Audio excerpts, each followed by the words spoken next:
ล้นชีวิตมีมองมนเกิดมาเป็นคนสมบูรณ์ดับหายเพียงร่างกายไว้ชีวาแต่กุศลผลกรรมทำมาย่อมแปลงค่ากลายเป็นทุนส่งผลให้ทุกคนเวียนวนไม่สูญสุขและทุกข์เป็นไปตามทุนที่พวกคุณได้ก่อทำมา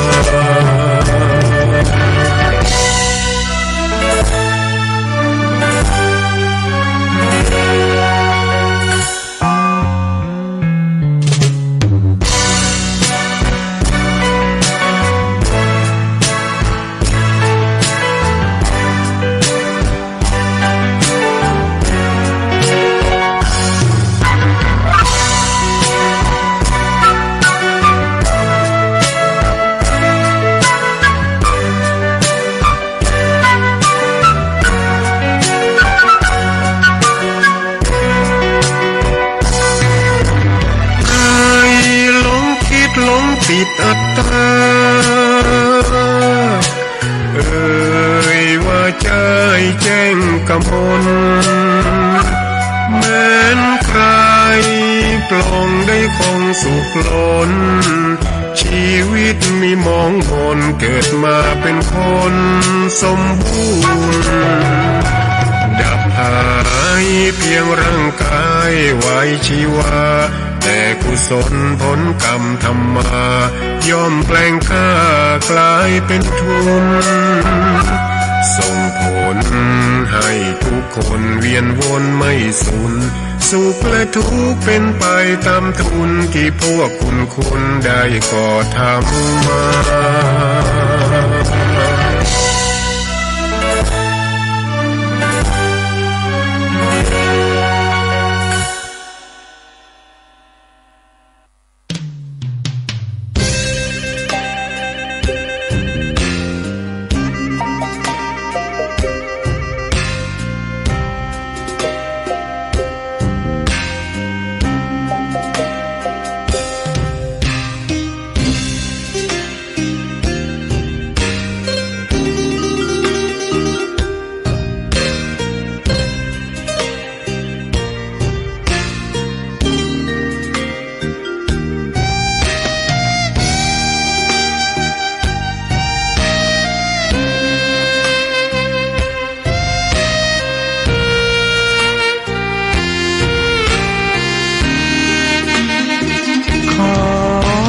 ตำนา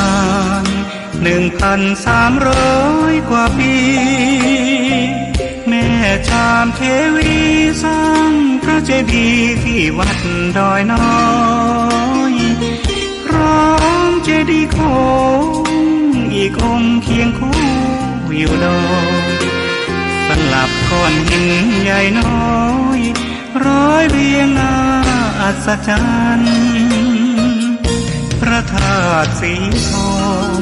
แงนมองฝูงพึ่งทำรังช่างมีมนต์คลังพลังศักดิ์สิทธิ์บนนั้นกล่าวคำไหว้สากราบสักการะคนลุกคนชันสัมผัสถึงสายสัมพันธ์คงเป็นลูกหลานเคยร่วมสร้างบุญวัดดอยน้อยอยู่กลางยอดดอยโรยต่อ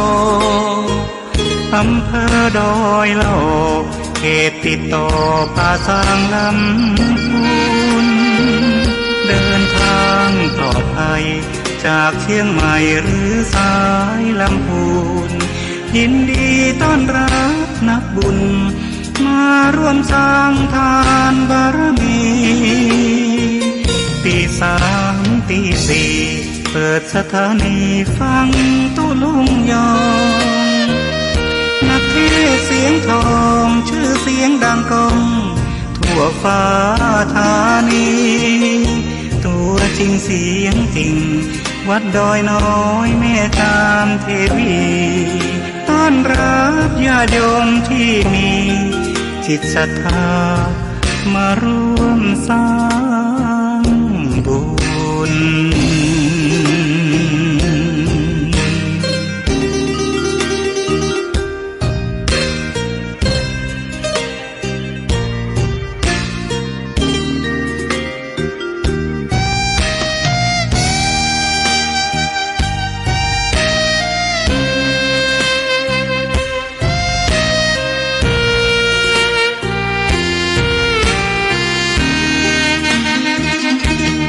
วัดดอยน้อยอยู่กลางยอดดอยโรยต่ออำเภอดอยละออเขตติดต่อป่าสางลำพูนเดินทางปลอดภัยจากเชียงใหม่หรือสายลำพูนยินดีต้อนรับนักบุญมาร่วมสร้างทานบารมีตีสามตีสี่เปิดสถานีฟังตุลุงยองนักเทศเสียงทองชื่อเสียงดังก้องทั่วฟ้าธานีตัวจริงเสียงจริงวัดดอยน้อยแม่จามเทวีต้อนรับญาติโยมที่มีจิตศรัทธามาร่วมสร้างบุญ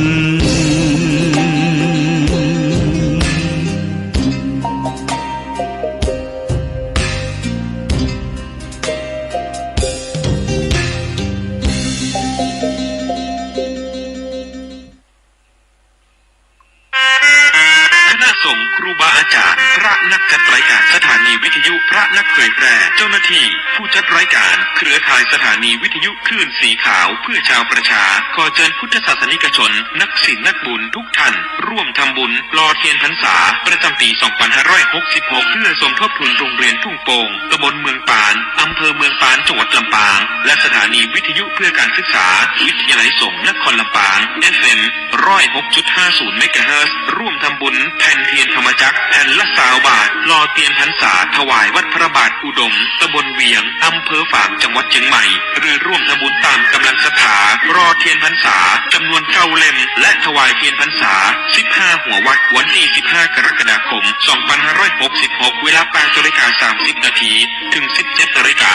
ณวัดตุงโป่งตำบลเมืองปานอำเภอเมืองปานจังหวัดลำปางเดินทางไปร่วมบุญถวายเทียนพรรษาในพื้นที่อำเภอฝางจังหวัดเชียงใหม่ณวัดพระบาทอุดมอำเภอฝางจังหวัดเชียงใหม่วันที่13 สิงหาคม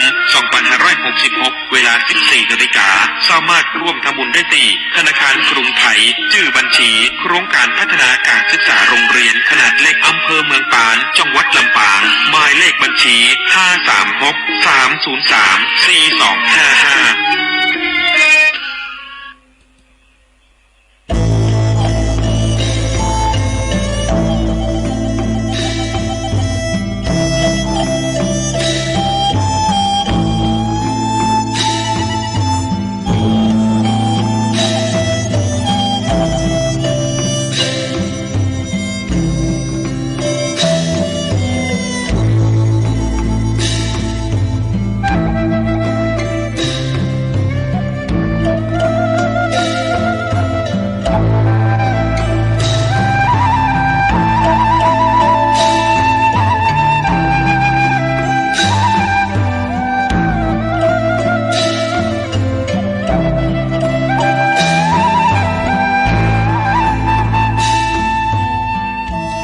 กำยองล้านนา กำยองล้านนามีมาแต่ไทยลูกหลานอย่าได้ลืมลาถ้าเฮาบ่หักลืมลืมจาแล้วไผในจะจักมาสืบถอยตื่นเจ้าขึ้นมาเยี่ยมแย้มแจ่มใสทุกโศกโรคภัยหายไปหมดสิ้นขอความนอบน้อมแด่พระรัตนตรัยอันมีพระพุทธพระธรรมพระสงฆ์เป็นสรณะที่พึ่งกราบแนบไต่ไหวสาถวายความเคารพมายังครูบาอาจารย์พระมหาเถรานุเถระ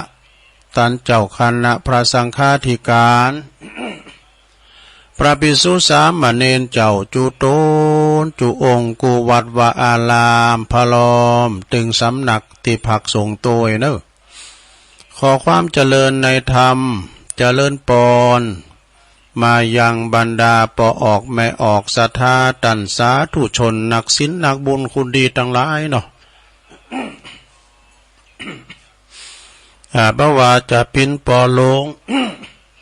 แม่หลงปอลุงแม่ป่าตั้งปีป่าหน้าเอาอาศรัทธาตินจ้องห้องวัดเถ่าแก่หนุ่มกำใจยิงต่างหลายตื่นจืนขึ้นมานะก็มาหมุนคืนเปิดวิทยุฟังเนาะมาฟังรายการนี้เปิ้นตั้งชื่อว่ารายการสัพเพเหระปะกิณกะขอนลุงไก่แจ้งรายการเสียงธรรมแสงทองซึ่งก็ดำเนินรายการโดยตนตัวแห่งอาตมาภาพเก่ากระผมตุลุงนันชัยวัดนาคเสโนแห่งวัดพระธาตุดอยน้อยตำบลดอยหล่ออำเภอดอยหล่อจังหวัดเชียงใหม่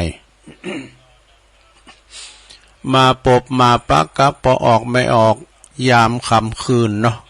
ในระหว่างที่ว่าเปิ้นกำลังลับไหลกันนะอยู่ในห้วงแห่งความนิทรานะอาหารตาระยะเหมาะอีนะ2 โมง 3 โมงเนี่ยกันรับมันโมนฝุ่นตกแหมซ้ำหายบางพองก่อนรับตอนเจ้าตื่นมาตื่นนอนบ่รับแล้วนะการตื่นมาก็ตื่นนอนบ่รับนะกัดสายกัดซับนะกืดไปซับปะแล้วก็หมุนคืนมาฟังรายการนี่กันเนาะแก่งอมแก่เงาเป็นอันขอคิดก้านี่เป็นกูเป็นกิมกับปอออกศรัทธาเป็นกำลังใจกับปอออกศรัทธาตัวลุงก็จะน้อมนำเอาพระธรรมเทศนาพองอีกแล้วก็เอานิทานธรรมชาดกพองก้าขัดที่ทำในเน็ตพองก้านะมาเล่าสู่จู้กันฟังเด้อศรัทธาญาติโยมทั้งหลายก่อนอื่นที่จะหน่วยประตังสถานีวิทยุคืนบุญต่างๆนะตัวลุงก็จะนำไหวพระกันเน้อศรัทธาญาติโยมทั้งหลายเอ้ยมาไหวพระเพื่อความเป็นสิริเป็นมังกรเป็นมงคลกันนี้ก่อนนะกันเดี๋ยวก็ค่อยมาตั้งสถานีวิทยุคืนบุญต่างๆโดยเอาพร้อมแล้วกราบ1กราบ2กราบ3อิมินาสกาเลนะพุทธังอภิปูชยามะอิมินาสกาเลนะธัมมังอภิปูชยามะอิมินาสกาเลนะสังฆังอภิปูชยามะอะระหังสัมมาสัมพุทโธภคะวาพุทธังภคะวันตังอภิวาเทมิสวากขาโตภะคะวะตาธัมโมธัมมังนัมมัสสามิสุปฏิปันโนภะคะวะโตสาวกสังโฆสังฆังนะมามินะโมตัสสะภะคะวะโตอะระหะโตสัมมาสัมพุทธัสสะนะโมตัสสะภะคะวะโตอะระหะโตสัมมาสัมพุทธัสสะนะโมตัสสะภะคะวะโตอะระหะโตสัมมาสัมพุทธัสสะ อิติปิโสภะคะวะอะระหังสัมมาสัมพุทโธวิชาจารณะสัมปันโนสุขโตโลกวิโตอนุตตโลปุริสตัมมัสสาลทิสัทธาเทวมนุสสานังพุทโธภะคะวะติสวากขาโตภะคะวะตาธัมโมสันติติโกอากาลิโกเอหิปัสสิโกโอปันนะเยโกปัจจตังเวทิตาโปวินโยเหติสุปฏิปันโนภะคะวะโตสาวกสังโฆอุจจุปฏิปันโนภะคะวะโตสาวกสังโฆยายะปฏิปันโนภะคะวะโตสาวกสังโฆสาเมจิปฏิปันโนภะคะวะโตสาวกสังโฆญาติตังจัตตาลิปุริสยุคาเนอัฏฐปุริสปุคลาเอสะภะคะวะโตสาวกสังโฆอาหุนายโยปะหุนายโยตักขินายโยอัญจเลกาลนิโยอนุตตลังปุญญเขตังโลกัสสติจะยันโตโพธิยามุเลสักกยานังนันทิวัตโนเอวังตวังวิจัยโยโหหิจัยยสุจัยยมังคะเลอปัลลจิตตปัลลังเกสีเสปัทวิปุคะเลอภิเสเกสะปะพุทธานังอากาปะโตปะโมทติสุนักตังสุมังกลังสุปะปะตังสุโหติตังสุขโนสุโมโหโตจะสุยิทังพลัมมัจจาลิสุปัทขินังกายกัมมังวาจากัมมังปัทขินังปัทขินังมโนกัมมังปณิทิเตปัทขินาปัทขินานิกัตตวานะละพันตัตเถปัทขิเนสัพพิติโยวิวัจจันตุสัพพะโลกโกวินาศตุมาเตภวัตวันตลายโยสุขิติกายุโกภวะอภิวาทานาสิลิสันนิจังวุตตาปัจจายโนจัตตารโอธัมมาวัฏันติอายุวันโนสุขัง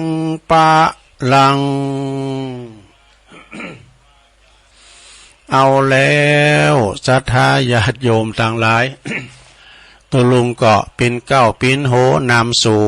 วดมนต์ไปปินตีเรียบร้อยก็ขอคุณพระติตไล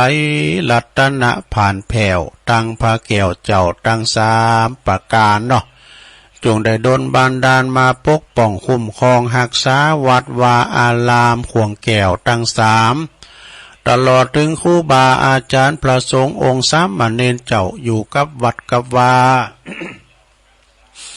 ได้อยู่เขี้ยวคาดปลอดภัยปราศจากพยานอันตรายทั้งปวงเผยแผ่สัจธรรมคำสอนขององค์บวรสัมมาสัมพุทธเจ้าเนาะเป็นเนื้อนาบุญศรัทธาได้มาทำบุญสักการะบูชากราบไหวนะงอกงามไพบุญในพระศาสนาเป็นต้นเมตตาเผยแผ่สัจธรรมคำสอนแผ่เมตตาโสดโยโกห้องแผ่เมตตาให้กับบรรดาสัมภสัตทั้งหลายน้อยใหญ่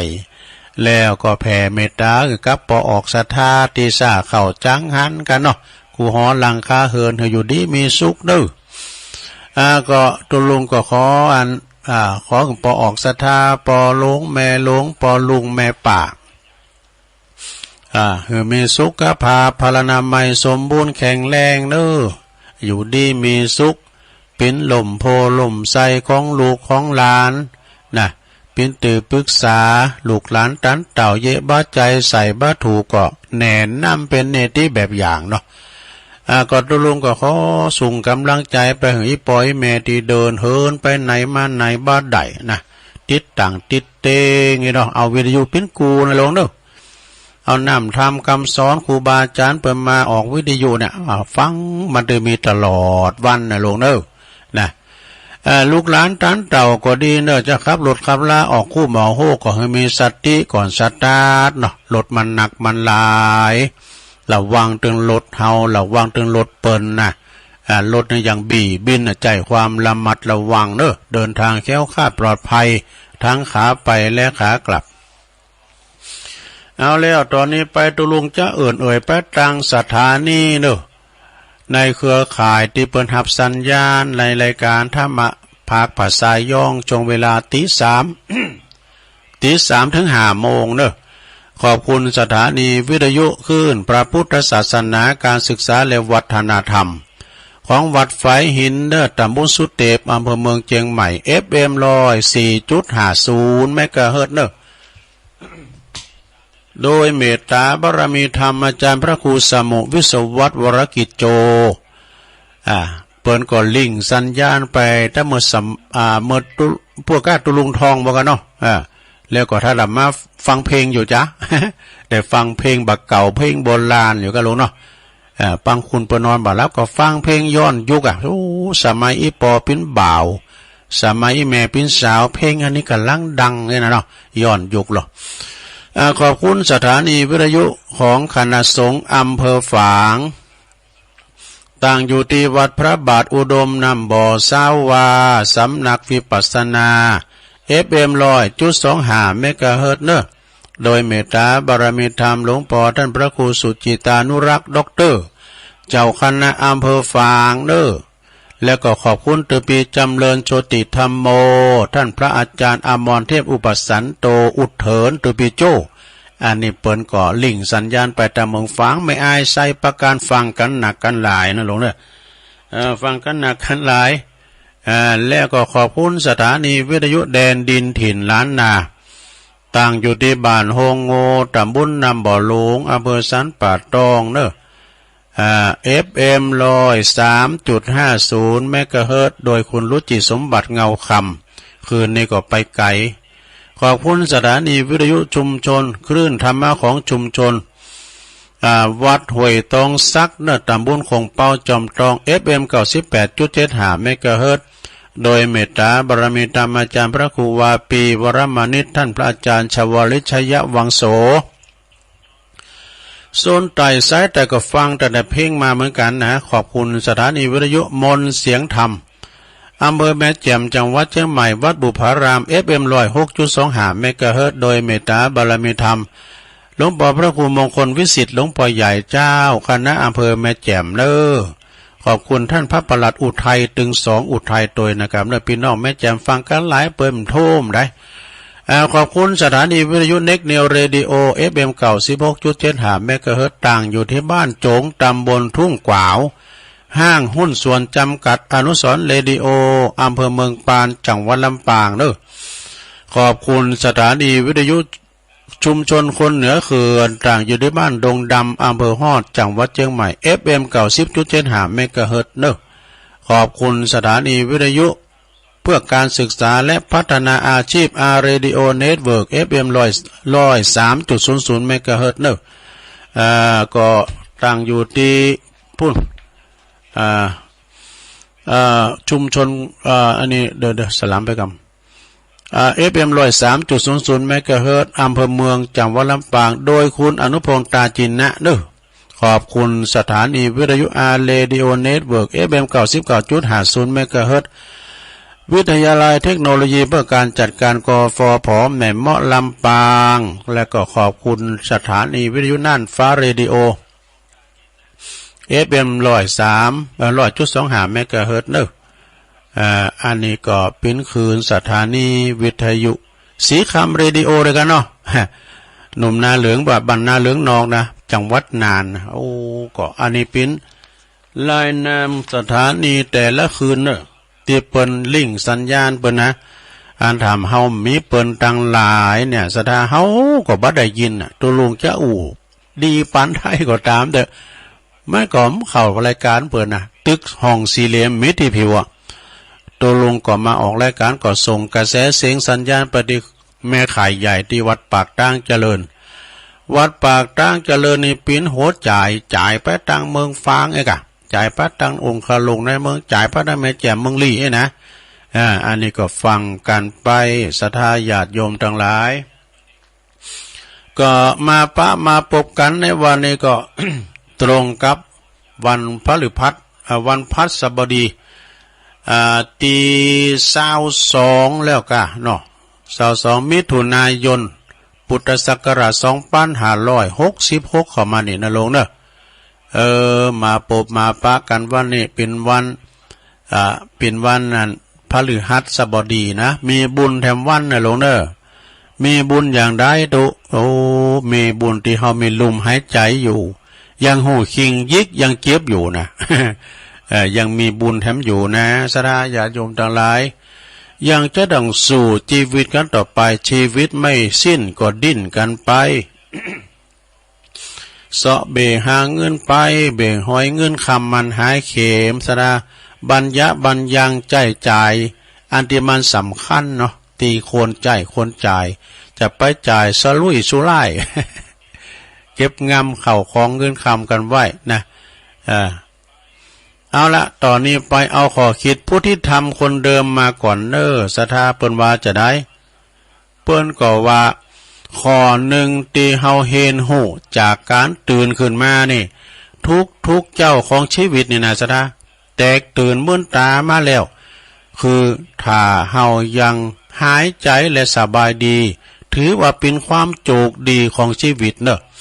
ตื่นจื้นขึ้นมามีลมหายใจได้หันตะวันเข็มแก่นหนึ่งก็แก่นเดียวกันเนาะได้ยินเสียงไก่ขันนะก็จะมีความสุขมีความโชคดีที่เฮายังจะสู่ชีวิตไปทางวันหนึ่งนะเพราะว่าหยังเพราะว่าเฮานี่บ่ฮู้ว่าจะตายวันไหนวะนะลุ่มหายแต่จากเขาจะตายวันใดเฮาฮู้มักจุลัดอันว่าความตายมันจ้องตลอดเวลานะมันพอฮอดตลอดเวลานะมันจ้องตลอดเวลาขณะที่ตุลุงนี่มันยังจ้องอยู่นะแต่มันไม่ได้โอกาสเติมได้มันก็พยายามมาจุลาดมาอยู่ตั้งหลังมันเงื้อผ้าเงื้อดาบตลอดมันจะฟันห้ำได้หูนี่หลวงเอ้ยนะเอามาหูโตดูเพราะว่ากันมันถึงคราวมานะก็ยาเสียงก็มาอีมาดูตึกไหนก็ตึกหันแน่เนาะ และเพราะว่าก็เพราะว่าเฮาบ่ฮู้ว่าจะตายวันไหนบ่ฮู้จะหมดแห้งเมื่อไหร่เมื่อใดบ่ฮู้จะเกิดขึ้นหยังขึ้นกับเฮากับชีวิตเฮานี่อยากจะทำหยังก็ทำไปลงเด้ออยากจะลองหยังก็ลองไปสิ่งไหนที่มีความสุขก็ทำไปเด้อนะอันไหนที่มันตุกก็ปล่อยวางไปนะตุกอกตุกใจแล้วก็เลิงวุ่นนี่นะวุ่นวาเนี่ยก็อย่าไปเก็บมาคิดให้มันโกนใจเอานี่เลิงอนาคตะนี่ยังมาถึงอนาคตมาถึงแค่ว่าเราเตรียมตัวไว้พองนะเอาปัจจุบันวันนี้ไว้ก่อนสิ่งที่มันผ่านไปแล้วว่านี่เปิดว่าอดีตเนาะมันแก้ไขในบัดใดแล้วปล่อยมันผ่านไปอนาคตะยังมาบัดถึงเอาปัจจุบันเอาบัดเดียวเนี่ยไว้ก่อนเนี่ยเนาะวันนี้ทำดีที่สุดส่วนว่าอดีตนั้นแก้ไขบัดใดแล้วนะเป็นบทเรียนสอนใจไปยอมถูกเกลียดบ้างยอมถูกปฏิเสธบ้างยอมบ่หือยอมบ่ปิ้นตีหักบ้างนี่ชีวิตของเฮาฮู้เฮาหักตัวเฮาเองบ่ต้องเบียดเบียนคนอื่นแค่นี้ก็สุขใจแล้วนี่สุขกันเธอเราเศร้าไปทำไมเพลงมีหันบทนะสักวันจะเปิดดูก่อนเพราะว่าสุขกันเธอเรานะโมหน่อยเพลงนี้มันพิคติเตือนใจเพลงบางเพลงหลงสุขกันเธอเราเศร้าไปทำไมน่ะ สุธาราพรก็ไปมาเนาะเอาอันนี้ดำบทความหนึ่งกันเนอะของบ้านสวนดอยหล่อเขาปีนั้นผลกับเขาทาเหมือนกันเนอะปีนั้นผลสูงมากเลยนะลูกศิษย์ของครูบาเจ้าครูบาดวงดีวัดตาจำปีคุกชีวิตเนี่ยอันนี้มันเคยว่าเอาวามกั้มเนาะซ้ำเติมเนาะวันไหนแม่มได้ยินในรับโหลดนี่รับลืมตื่นนี่ขอกชีวิตนี่ขอกชีวิตอยากเพราะว่าอายุหนักแล้วยังติดขอกหรือว่าติดคุกชีวิตหน้าเวทนาหนักนี่ขอหมอบเหือผู้สูงวัยรวมกับตัวเก่าตัวลุงตัวซึ่งอาทิตย์บางอย่างใน10 ข้อนี้นะภายติดข้อใดหลงฟังเด้อปีนั้นผลว่า1สวนะเป็นสวติดคุกไม่สุขสารนี่คือ1ติดบ้านไม่ยอมทัวกลัวบ้านหายอันนี้ติดหอติดเฮิรนไปไหนนะอยู่กะบ้านกะจองปิ้นกบในกะลาเปิดหูเปิดตาไปเปิดหูเปิดตาว่าแล้วนะ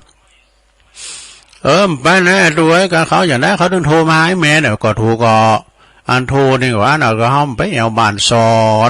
อดจ้องพองนะไปติดบ้านติดจ้องแล้วไปลงเฮ้ยไปโทรพองกะนะอันหนึ่งติดบ้านไม่ยอมทัวกลัวบ้านหายมันจะไปหายไปแต่ก็เฝ้าเฮิร์นก็ดีนะซะนะเฝ้าเฮิร์นก็ดีนะบ้านไทยนะประเดี๋ยวนี้นะซะนะไปมาขายขอสารวางเอาดุมมาแล้วหลงหอดุมมาสู่ดุมบดไปวอยๆแล้วตอนนั้นเปิ้นยกเอาอาจจะไปอันปิดอาจจะไปไขตูโหนละไว้นะอยู่หออยู่เฮินนะคุณแปลกหน้าจะไปอันปืนตูเนอะ2ติดหลานเลี้ยงแย่จนแก่ตายติดหลานนี่ลงมันดึงหักหลานลงพอหลานเลี้ยงสูเขาเลยมาเลี้ยงลูกสูทำนี้นะมันก็คือเขาไปเยการเลยนะอย่างว่านานเนี่ยกับมัน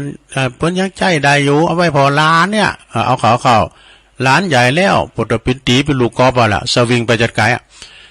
3ติดนายนี่นายคืออย่างนายหน้าอาณาธาตุหมาแมวมาได้โต๊ะเก่าไว้ก้าเจ้า3 งอนตัวลุงก็ไปไหน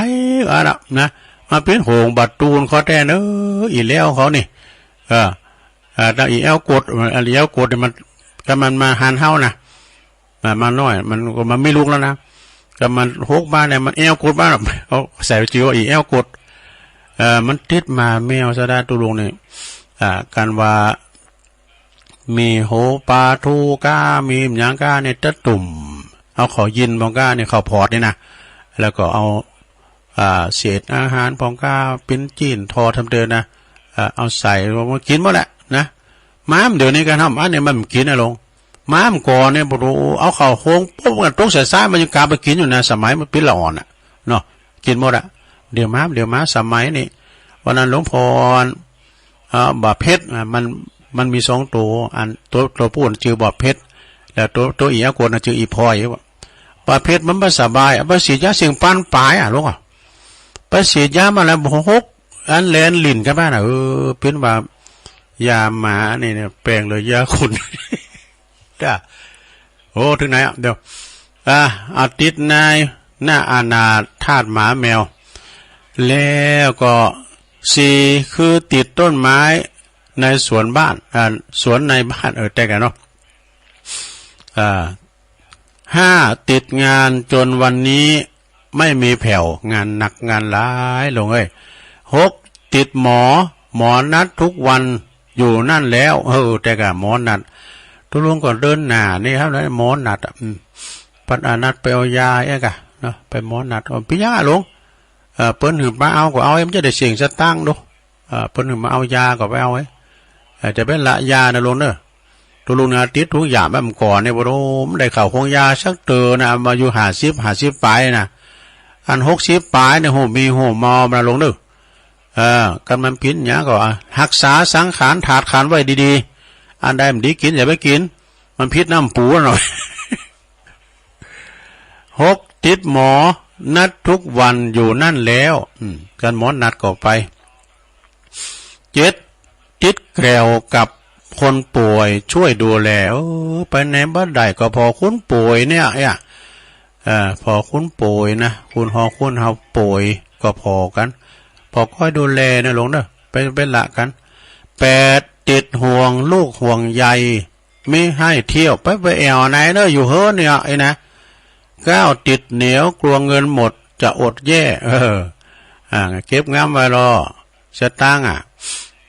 ปิ้นหมื่นปิ้นปั้นก็ตามเด้อลองเฮากะมดลุ่มหายใจกะปิ้นของเขามดเกี่ยวมาลุมมาลงเฮ้ยใครอยากกินก็กินนะกินมาจีย่างกินมาดังสาบนะกินยังมาลาคุ้มโกงเงินหมดจะอดแย่10ข้อที่10สุดท้ายลงติดเตียงนอนสุดท้ายเสียดายแท้ติดเตียงนี่ก็ว่ากันนะลงเนาะใครอยากเนี้ยก็กินนะไปเป็นอย่างฟังน้ำฟังธรรมมาลงเนอส่วนคนแก่ติดวัดไม่ขัดใจติดวัดนี่ดีกันบางพองนี่คุณเถ่าในนาสระกองกะวันใดเดินจัดดับเดินจัดปิ้งก็หากะวันศีลแต่ไปวัดนะติดวัดนี่มันเป็นยังลงเนอะมาวัดมาว่าบาเดียวนี่มันให้มาลงติดย้ำเดี๋ยวนี้ดูแม่ติดวิทยุนะ ฟังครูบาอาจารย์มามาจ้ากันนะมันเป็นอาหารใจไหนนะตุอันเตดน้ำเตดทำวานน้ำวานทำไปโอ้ยมันเข้าเข้าใจไอ้น่ะเนาะกันเตดที่แม่ก็ดื่มใส่ดูก็แต่กันน้อมจะไปวัดเนี่ยเตดเนี่ยฟังฟรีนะทั้งคุกเถิดเปิดประตูสู่โลกกว้างเนี่ยทิ้งคุกเถิดเปิดประตูสู่โลกกว้างเปิดประตูนะลงนะสู่โลกกว้างพบเพื่อนบ้างย้อนวันอันสดใสทั้งกินเล่นเต้นลำท่องเที่ยวไปชีวิตใหม่สวขอให้งามนี่จบสะขอบคุณปินันผลบ้านสวนดอยหล่อเอาทาเหมือนกันนะสะญาติโยมพระมิตรเนี่ยก็ส่งมานะเนาะเอาคนเราย้ายกันไปเราย้ายกันไปนะฉะนั้นก็คณะสะญาติโยมบุญเฮาเมืองเฮาเนี่ยกินมนตันหวานกินหวานตันตอมนะไปว่าต่างประเทศแต่ว่าในการแม่จันเลื่อนสายเปิดส่งมากพอนะพายุใต้ฝุ่นมหาวินาศถล่มปากีสถานแม่เจ็บตายกันปุถุพินาศย่อยยับอยากจริงที่จะประเมินได้ทั้งคนตายทั้งเสียหายปุถุเขาจะมาแปลงเฮิรนว่าหิมดอยหรอนะมันทุบมันหลังดูมาดูอันนี้เนี่ยอยู่บ้านเฮาเมืองเฮากินมนตันหวานลงเนาะเอาละดูไปวันนักเจ้าว่าทำกันนะลงเนอะวันนี้ตัวลุงจะเตดน้ำเตดทำเจ้าภาพวันนี้ก็โยมยุพินหอมมาลาปีน้อยอันนี้เปิ้นอยู่หน้าศาลากลางบ้านไม่โยกเปิ้นขอพินเจ้าภาพเตดกันเตดวันนี้นะเปิ้นว่าเตดทำเอาเตดลำไม้กำลังนะตู้เอาเตดลำไม้กำว่าทำมาลายรูดโผล่อันนี้ใจเนอะนี่ปานสูตรวะนะแล้วก็มีเจ้าภาพด้วยนะสถานเนาะมีเจ้าภาพอุ้ยลาแม่อุ้ยลาวงสายะวันนั้นไปแอวหาอุ้ยลาเขาแม่อุ้ยลาก็โตหันว่าตูเจ้าประมาณหลายพระครูสุมเมธอาจารย์เชื้ออาจารย์แดงอาจารย์พระครูอภิวัตรหลายอยู่เนอะตูลุงเพิ่นดีใจเหรอปดโตว่าวันซื่อนี่ก็ลูกหลานเอาเฮ็ดถอบมาจ่ายแจกคุณฤทธิ์มันหายแล้วว่าเดี๋ยวดีดพื้นว่าจะไปหล่อเตี้ยนอยู่ว่าหั่นจะฮื้อหมดฉะนั้นวันนี้จะเตดน้ำเตดธรรมโยมยุพินหอมมาลาลุงหล่าเขาด้วยเนาะถึงหลงถึงหลายก็เดี๋ยวจะได้ประกาศและจือพี่น้องตังเมืองฟางด้วยเนาะพี่น้องเวียงหวายพี่น้องห้วยงูในนะก็เดี๋ยวก่อนว่าธรรมไม่ก่อนเจ้าวานน้ำวัดทำเกาะปอยาวอันนี้สบับโยนยอใช่ไหมปอยาวมันกล่าวนะนิพพานสูตรจะเด็ดละไม้แต่ว่ายอมกับเสื่องเมืองกับใจมันก็ไปทางขมุไปทางขมุหน่อยได้ลงฟังทำก่อนเนาะ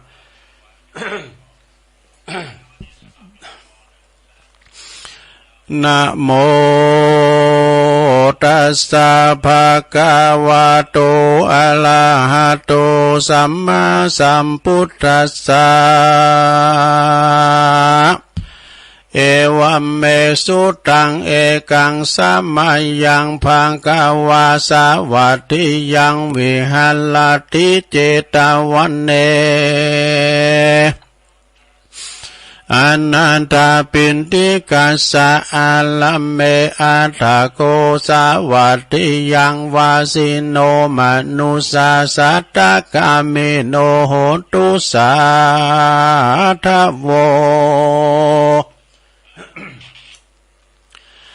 ดุลาสะปุลิสัตตังลายอิตังสุตังอันว่าสูตรอันนี้จิวานิปันนาสูตรอันตันมหาอนันตาเถนเจ้าอันใดสาดับละฟังมาจากมุขตวาราจากข้าอุปเกวะต้นผ่านแผ่วสัพพันอยู่เลี้ยวก็มาสำแดงแก่มหากัสสปะเมื่อเขาประชุมจุมนุมเมื่อสังกายนาธรรมวันนั้นว่าดังนี้พันเตกาแด่มหากัสสปะเถนเจ้าอันว่าพระปิ่นเก้าโปติญาณเมื่อยังทรมันอยู่ป่าเจตวานะโพธบรรณาสัสสีหมู่ในที่อยู่ต่ำกลางสงว่าดังเนสีลังนามากาตาปังสีลังนามาลักขิตัง เมตตากรุณาโมติตาอุเปกขานามากาตาปันติภิกขเวดุลาภิกขุทั้งหลายปุญญังนามมาจืออันว่าบุญต่างหลายบัณฑิตเตนะอันภูมิภายาหากเปิงกาตามแต่แล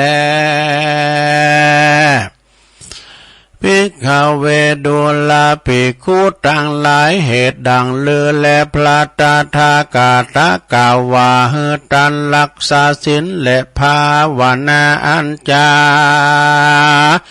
ฮิด้วยมีแต่แลสาตานามาจืออันว่าสัตว์ต่างหลายในโลกย่อมวิปโยคแผ่พูนสัตว์ตั้งมวลติมาบังเกิดเอากำเนิดในสงสารบ่สุข3 ล้านมันเตียงรู้ความเงียงไปมา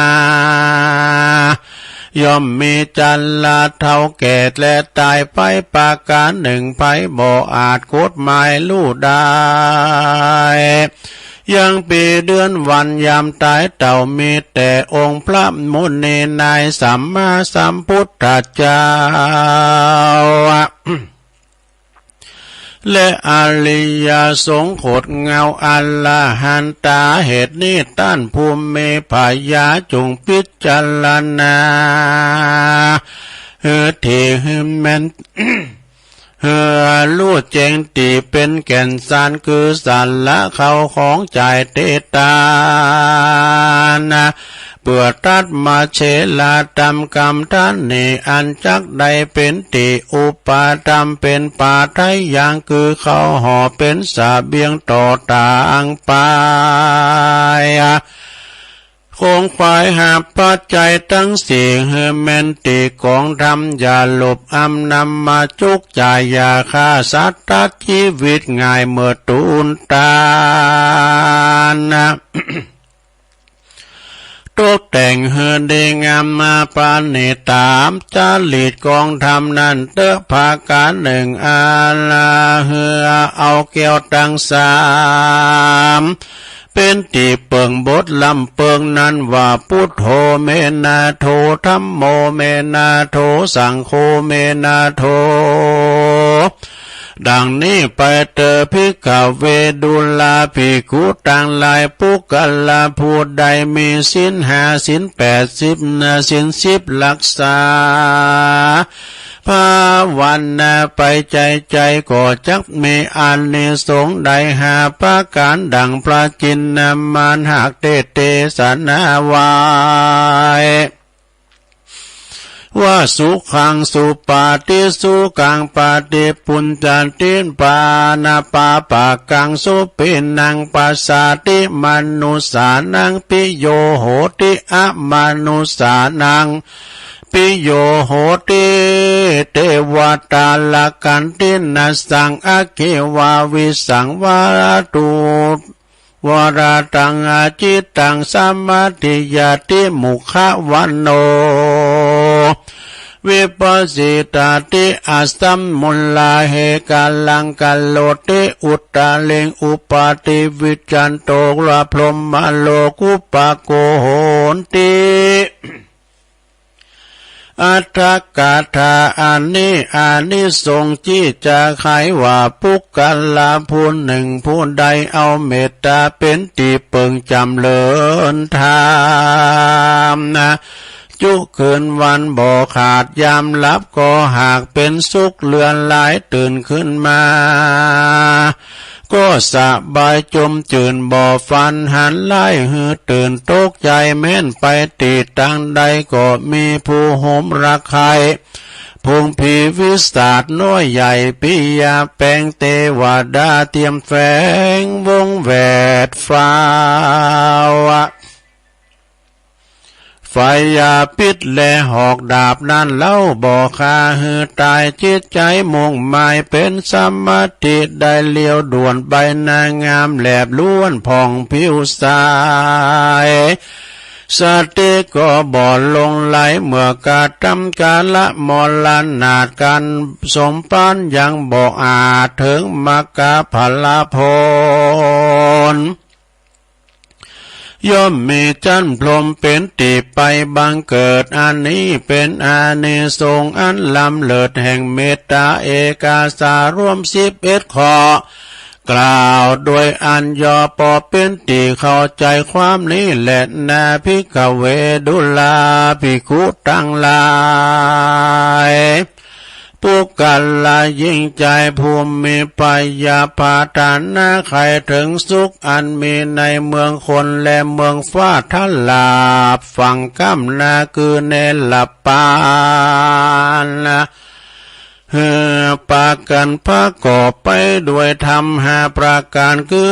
มีสัทธาหารเป็นข้อเก้าเชื่อใส่ในกุลเกี่ยวเจ้าทั้ง3 ประการมีศีล5และศีล8ตามตำนองสุตตะได้สดับรับฟังคำสอนของนักปราชญ์อย่าได้ขาดตามดังพระหักเทศนาไว้ว่ามูลลาแห่งศีลนั้นมี5 ประการคือมีเฮลิโอตตามีเฮลิความละอายต่อบาปโอตตาปามีความสะดุ้งมีใจสะดุ้งคายหยาดเกรงกลัวยังกรรมมืดมัวอันเป็นบาปขันติมีกรรมอดต่อร้ายกรรมไล่หยาบและพลุสวัสดวาจาอดต่อสัตว์นานาติมาซับตอมไต่มาอันหนึ่งมีเมตตาไฟรักปิงแปงตากลุนาเมใจไฟต่อสัตว์ต่างหลายที่ได้ทรมานลำบากปล่อยสัตว์ต่างหลายพ้นจากตูขังหมดตูกุณนะยังสัตว์ต่างหลายน้อยใหญ่แปลงใจไฟจมบานนะ ผู้ใดมีธรรม5 ประการศีลก็จักมีหลักฐานมันเตียงบ่บิดเบี่ยงเฟินไหวผู้นั้นก็จักมีศีลสายอยู่กับตนนั้นแลภิกขเวดุลาภิกขุทั้งหลายปุกกัลลาบ่รู้หลักขันนะแห่งการต้านรักษาศีลและภาวนาหันเปิ้นตานก็เต้าวัดตันไปบ่ขาดล้างเตือก็บ่อาจจักได้ถึงสุขแท้ดีลีเป็นดังตานมหาเศรษฐี2 ผัวเมียมีข้าวของ18 โกฏนับเป็นโจกมั่งมุนมีเต้าวัดได้กาทำกรรมอันบ่ดีเมื่อยามหนุ่มนางผู้เมียนั้นมีใจคุณด้วยลากาตานหาใดกาทำกาเมสุมิจาจารลากับใจอื่นส่วนผู้เป็นผัวนั่นก็มีใจ บ่จื้นต่างทำได้หลบอำเอาฝอยเงินคำกับคนอื่นที่กล้าค่ายกับตนมาอันหนึ่งก็ได้ขาดเมตตาข้านกเกี่ยวน้อยเอาเลือดนกน้อยมาผสมยากันว่าสองขาได้ตายมอลานาดก็ได้ไปสะโวยกรรมวิบากเป็นเปตเวสัยอาสาไหลอยู่ในป่าจ้าบ่มีเสื้อผ้าปูจันนะอาหารอันใดจักมานุ่งใบและบริโภคได้เต่าว่าเมลูกยิงตั้งสองได้สืบแทนเลือนนะถึงขาลำเจือนมาหล่อสองพ่อแม่อันเป็นเพศก็มาบอกให้ลูกหลักตั้งสองอันตนได้ทาลงกองวิบากว่าขอเฮือธิดาสองธิดาได้เฮือตานอุทิศบุญฝากมาหาพ่อแม่พ้องเตอเมื่อนั้นเขาตั้งสองปีน้องก็มาจกใจเขาคองเป็นต้านไปใจก็ยังว่าบ่ได้รับส่วนบุญตานกุมาลีตั้งสองปีน้องก็ปากันไปไหวพระพุทธเจ้าเลี้ยวก็ทำวิบากกรรมอันแห่งพ่อแม่ตั้งสองตีนั่นพระพุทธเจ้าตนเป็นสัพพัญญูรู้แจ้งทันลัทธาลองอติตาจัดกอเตสานาไขยังวิบากกรรมเศรษฐีแห่งเศรษฐีทั้งสองเฮแก่กุมาลีทั้งสองเฮว่าเฮปากันผู้จบทองฉลาดจบทองไปเต็มเขียนเอาอย่างทำนิพพานสูตรเป็นตาเลวก็อุทิศบุญสารไปหาพ่อแม่อันจักใดก็จักใดพ้นจากทุกแผ่อันเป็นเปตวิสัยจะแลปุณณทิวเสทุกวันลุนมาลอดนางต่างสองก็ได้กาพระกอบมาพระกอบหาว่าทุปัจจัยทายาตามพร้อมตังธรรมการนิพพานสูตรแล้วก็เอาอุทิศบุญไปหายังปิตามารดาผู้อันเป็นเพศก็ลวดพ้นจากเขตอบายก็ได้ก้าวไกลไปเกิดในจันทร์ฟ้าเลิศเมืองสวรรค์ก็ไม่วันนั้นแลเตสันนาวาสานิสากิตากาธรรมเตสันนาปะโหโสตาปฏิปัลลาตินิปาปุณิงสุในเมื่อแล้วธรรมเทศนานิพพานสูตรดวงผาเสดก็มาบังเกิดแก่ก็บังเกิดภาลาแก่ปาลิสัตทั้งสี่หมู่ล้างผ่องก็ได้ถึงธรรมวิเศษมีพระเปตว่าโสตสากิตากาอนาคาอลาหันตาตามบุญสมปานแห่งตนอันใดกาตาที่การมาแต่ก่อนก็มีวันนั้นแหละนานิพพานสุตังนิติตังขียาอันเก่ายังธรรมเทศนานิพพานสูตรอันแควบอันย่อก็บางโกมสมเรสเดชเลี้ยวเท่านี้ก่อนแลสาธุสาธุสาธุเอาแล้วสาญาติโยมละลายจบไปแล้วก็ทำกล่อมนี่เนาะเขาก็ได้ว่าตัวลุงยังกินบ่มลำเหลือก็มันทำกล่อมอันนี้มันทำสบับกับเป่าเนอะที่ท่านมหาสมจัดเดชวรรณติมสูตรกับอนันต์ทำยาวนะอันมหาเขาในเปิ้นเห็นจบนี่เปิ้นเห็นจบปริญญาตุลุงป .4 ไม่มีเส้น 100% ราษฎรเต็มขั้นก็อันนี้เข้าไปเกาไปอันนี้ เนาะมันมีนาหลายหอมพองอย่างนอกเจเจวานะอันนานะกะเนาะนี่ก็ฟังกันไปสดาญาติโยมทั้งหลายนิพพานสูตรเนอะทำนี่ในเวลาว่าเปิ้นมีงานศพงานสากงานเขาดำเปิ้นก็จะนำไปติดเนอะสดาเนอะเป็นธรรมดงพิเศษ ถ้าว่าจะต้านหาปอหาแม่ก็ทำเนี่ยนี่ปานสูตรปอแม่นี่ทำบอดีบาดักเป็นเศรษฐีได้นะแม่เปิ้นก่อได้กาเมสุมิชาแล้วก็ปอเปิ้นก่อมีเมตตาไปฆ่านกน้อยแล้วก็ไปโกงเอาคนที่กล้าขายด้วยกันเนี่ยกะตายไปแล้วก็ไปเป็นเปตวิสัยนะเขาก็มาแสดงให้ลูกเต่าเขาอีปอห้อมก่อนก็กินแต่ตานแต่เยาว่าเป็นเปตวิสัยมีเสือป่าโคใบจะกินบริโภคอาหารก็มีนะเป็นเปตวิสัยอยู่ที่ปัจจาป่าเหี่ยวลูกทั้งสองก็ไปถามพระพุทธเจ้าเปิ้นก็เหือนน้อยนานเขียนแต้มเขียนทำนี่ปานสูตรเนาะนะเอาปินตาเนี่ยในธรรมเปิ้นก็บอกว่าการล่างตกแต่งห่างดาตานวรรณย่ำเต้นตาลแต่นาคืนนานในป่าโกดว่าผีเพศปอเพศแม่ก็เลยป้นจากอันเป็นเพศกลายเป็นเทพบุตรเทวดาเนี่ยสนะอันนี้เป็นธรรมนี่ปานสูตรนะลงเด้อนะเติดจบลงไปวันนี้โยมยุพินหอมมาลาปีน้อยปัจจุบันแม่โยกหน้าสารกลางได้เป็นเจ้าภาพนะปอมไปแฮมต่ออุยลาวงสายยานอุยลาเนี่ยเก่า16แล้วนะอุยลานะเก่า16แล้วเปิ้นก็ฝากเฮ็ดถอบมาเป็นการติด ฝากเฮ็ดถอบมากูโตน่ะนะ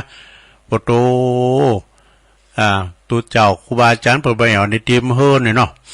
พวกอุยลาเนี่ยดีพุ่นเด้อปใจดีบนว่าปีติว่าผ่าเลิงมาเอวไอ้กะตุอาจารย์ประครูอภิวัตก็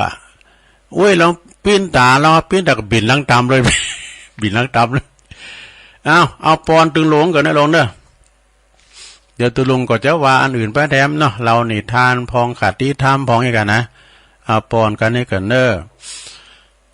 ยะถาวาลิวาหาปุลาปาลิปุเรนติสากลังเอวะเมวะอิโตตินังเปตานังอุปกัปปติอิชิตังปฏิตังตุมหังคิปะเมวะสมิจจตุสัพเพปุเรนตุสังกปาจันโทปนารโสยะถามณิโจติละโสยะถาภวะสัพพิติโยวิวัจจันตุสัพพโลโกวินาสตุมาเตภวัตวันตรายโยสุขีติคายุโกภวะอภิวาตานาสีลิสานิจังวุธาปัจจายโนจัตตารโอธรรมาวัตันติอายุวันโนสุขังปะลังเอาแล้ว ก็เดี๋ยวอย่าป้อนน้ำเกี้ยนอยู่นะเดี๋ยวได้อ่านได้จือจะมีนิดหน่อยนะว่าไปอย่างเมืองฟางเนาะเอาศรัทธาญาติโยมทั้งหลาย ตุลุงก็จะยิบยกเอาของปอคูเก่าปอคูเงาตุลุงทั้งทันหนึ่งเน้อ60ผู้ใหญ่ตีตุลุงเคารพนับถือปอคูสีนวลแก้วสุกนะบ้านน้ำดิบน้อยเปิ้นก็เขียนมาอันนี้เป็นหนังสือปอบพยาเด้อวันนี้ก็จะอู่ถึงเรื่องบุคคลสำคัญในครั้งพุทธกาลสมัยที่พระพุทธเจ้ายังตุนยังองค์นะโอ้มีหลายนะสดาเด้อคุณแหลกตุนแหลกก็คือพระอัญญาโกณทัญญะปฐมสาวกเนอะอัญญาโกณทัญญานี่เปิ้นเท่านะอัญญาโกณทัญญาเนี่ยเปิ้นตอนนั้นเปิ้นทำนายเนาะปัจจาสิทธัตถกุมารเปิ้นได้ประสูติออกมาได้5 วันเปิ้นก็เลิกเฟ้น108นะพราหมณ์108คัดได้8คุณนี่กะพราหมณ์ต่างหลายนี่ก็เท่าละเปิ้นก็ว่าทำนายว่ากุมารน้อยนี่นะไอ้เนาะเจ้าชายสิทธัตถะนี่นะขาใหญ่มากได้ครองบ้านครองเมืองแล้วก็จะได้โบสถ์ได้โดยมี2ในดอกมีอัญญาโกณทัญญะยกมือนิ้วเดียวบ่ได้ครองบ้านครองเมืองได้เป็นกษัตริย์จะได้ไปโบสถ์แน่นอนเป็นอย่างนี้นะแล้วก็พอดีว่าเจ้าชายสิทธัตถะเนี่ยเปิ้นไปโบสถ์เนาะอัญญาโกณทัญญะก็ที่สวยหอยตามกันนะปัญจวัคคีย์ทั้ง5เนาะอัญญาโกณทัญญะในปฐมสาวกข้างแรกในพระพุทธศาสนามีเป็นว่ามีเอตทัคคะความเป็นเลิศในทางรัตตัญญูรู้แจ้งในธรรมรู้แจ้งธรรมก่อนผู้อื่นเนี่ยรัตตัญญูนะเปิ้นเถ่าแล้วเปิ้นนะเนาะ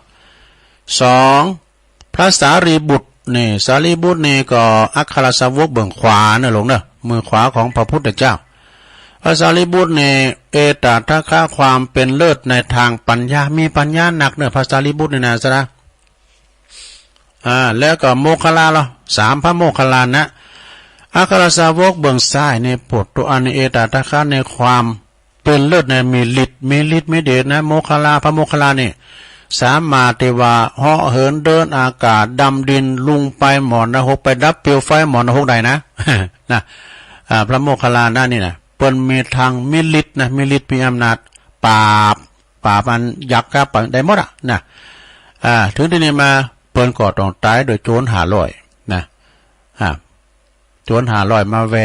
ด6 เดือนทีเนี่ยนอกศาสนาเปิ้นว่าโอ้โมคคัลลานี่เป็นมือขวาของพระพุทธเจ้าของสมณโคดมเลยจ้างโจร500มาฆ่าไปข้างแรกไปล้อมกุฏิน่ะเปิ้นหนีออกได้นะหนีออกจากเพดานนี่ข้างที่2หนีออกจากหูกระแจวะ ข้างที่3โอ้กันนิ่มหนีแล้วลำเปิงลองคิดถึงอดีตชาติโอ้มีหันจาดหนึ่งเปิ้นได้ไปบุบปอบุบแม่โดยความลงเม่นะลงเม่แล้วก็แต่งเป็นโจร500แต่งบุบมันเหลาไม้กันเนาะหลับพ่อแม่ว่าลูกนี่ไปยังเป็นห่วงลูกกันนะแต่ลูกจะมาบุบตัวได้นะเนาะ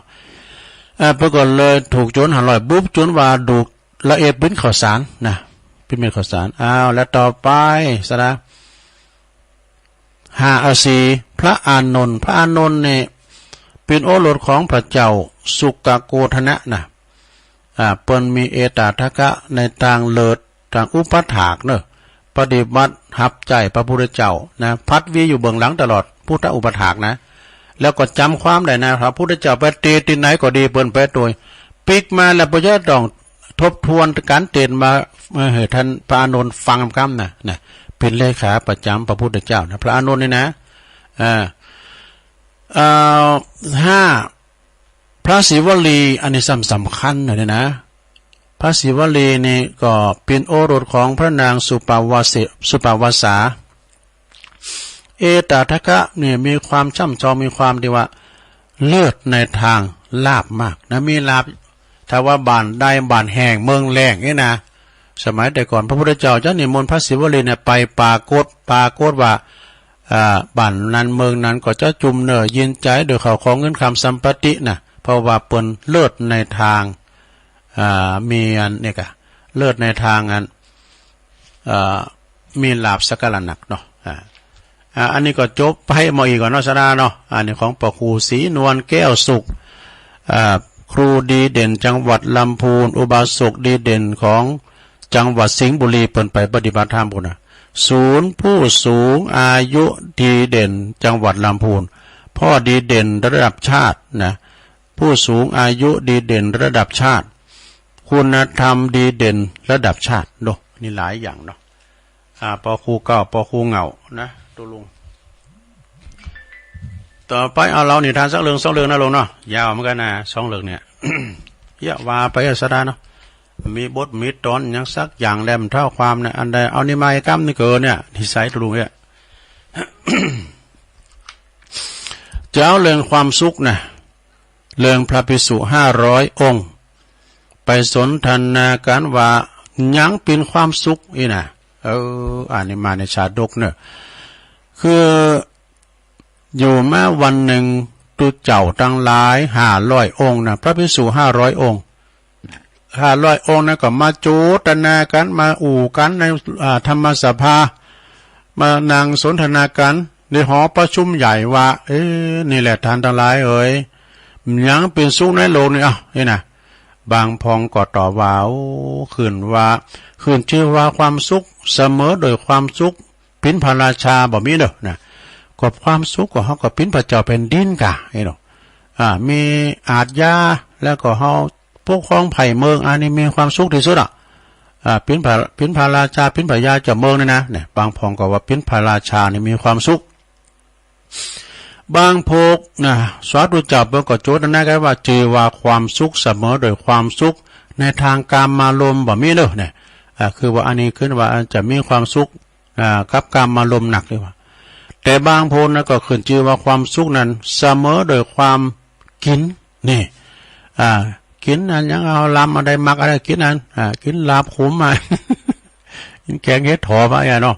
อาหารตามฤดูกินอันนี้นะต่างๆอันนี้เมียนะ เขากินอาหารล้ำเนี่ยมันล้ำมันมีอย่างเต่ากับกินอาหารอ่ะนะพอดีพระพุทธเจ้าทรงทราบโดยวิธีจิตนะโดยวิธีของท่านนะหูติบโดยหูติบก็เสด็จมาตรัสว่านี่เนี่ยภิกษุทั้งหลายเอ๋ยพวกเธออู่กันเรื่องอย่างนี่ในความจริงบนหูและบนธรรมเนี่ยก็สุกทั้งปวงนั่นแหละพระเจ้าข้านะสุกทั้งปวงเขาในกองพระพุทธเจ้าบอกว่าตัวเจ้าทั้งหลายว่าความสุขทั้งหลายน่ะพระพุทธเจ้าก็เลยสุขทั้งปวงนั่นน่ะอยู่ในกองตุกทางนั้นดูเอาสุขมาปนตุกแต่ส่วนความเกิดขึ้นแห่งพระพุทธเจ้าการได้ฟังธรรมของพระพุทธเจ้าการพร้อมเพรียงของสังฆสงฆ์การภาคเพียรของผู้ที่พร้อมเพรียงกันเหล่านี้เป็นสุขในโลกดังนี้เนี่ยคือความสามัคคีกันอยู่ที่ไหนก็อู่กันลงส่งกันพ่อเอกมีความมักสามัญสามัคคีปองดองรักใคร่กันอันนี้มีความสุขในหมู่คณะนะเรื่องนี้เป็นมีอธิบายว่าเมื่อพระพุทธเจ้าเกิดขึ้นแล้วก็จวยสัตว์โลกให้ข้ามโลกไปได้การที่ว่าได้ฟังธรรมของพระพุทธเจ้าแล้วก็ทำให้พ้นจากทุกข์ต่างๆได้แล้วก็การพร้อมเพรียงของหมู่คณะก็ทำให้สำเร็จสิ่งนั้นได้ความภาคเพียรพวกพร้อมกันเช่นพร้อมกันเราเรียนพุทธวจนะเนี่ยหรือว่าพร้อมกันศึกษาพร้อมกันรักษาธุดงค์พร้อมกันกระทำสนทนาธรรมเนี่ยรักษารวบรวมนามธรรมคำสอนก็ล้วนแล้วแต่จากทำให้พ้นจากทุกข์ในโลกทั้งโลกนั้นในทั้งโลกนั้นเป็นอันว่าพระพุทธศาสนาถือเป็นความสามัคคีเป็นสำคัญถือความสามัคคีเป็นสำคัญดังนี้จบซะท่าตอนนี้ก็โมสดาได้เนาะว่ามันผลไปเนาะมันได้ตั้งไว้แล้วมันได้เลบไว้แล้วนี้นะรู้เข้าใจหลงเข้าใจตุลุงว่าได้รู้เข้าใจเนี่ยตอนนี้ไปเปลี่ยนบรรยากาศลงตุลุงจะเล่านิทานกันนิทานเรื่องเส้นทางใจนะลิงตึง4ตัวนี่มันเป็นลิงพิกลพิการเทวดาจะมาโปรดในพิจารณานะแล้วก็คนพิการ3 คน 4 คนเนี่ยโตพิการลองฟังก่อนนะลงนะคนพิการนิทานก็บ่ยาวเท่าใดลองฟังก่อนนะมันพิการถึง4นะ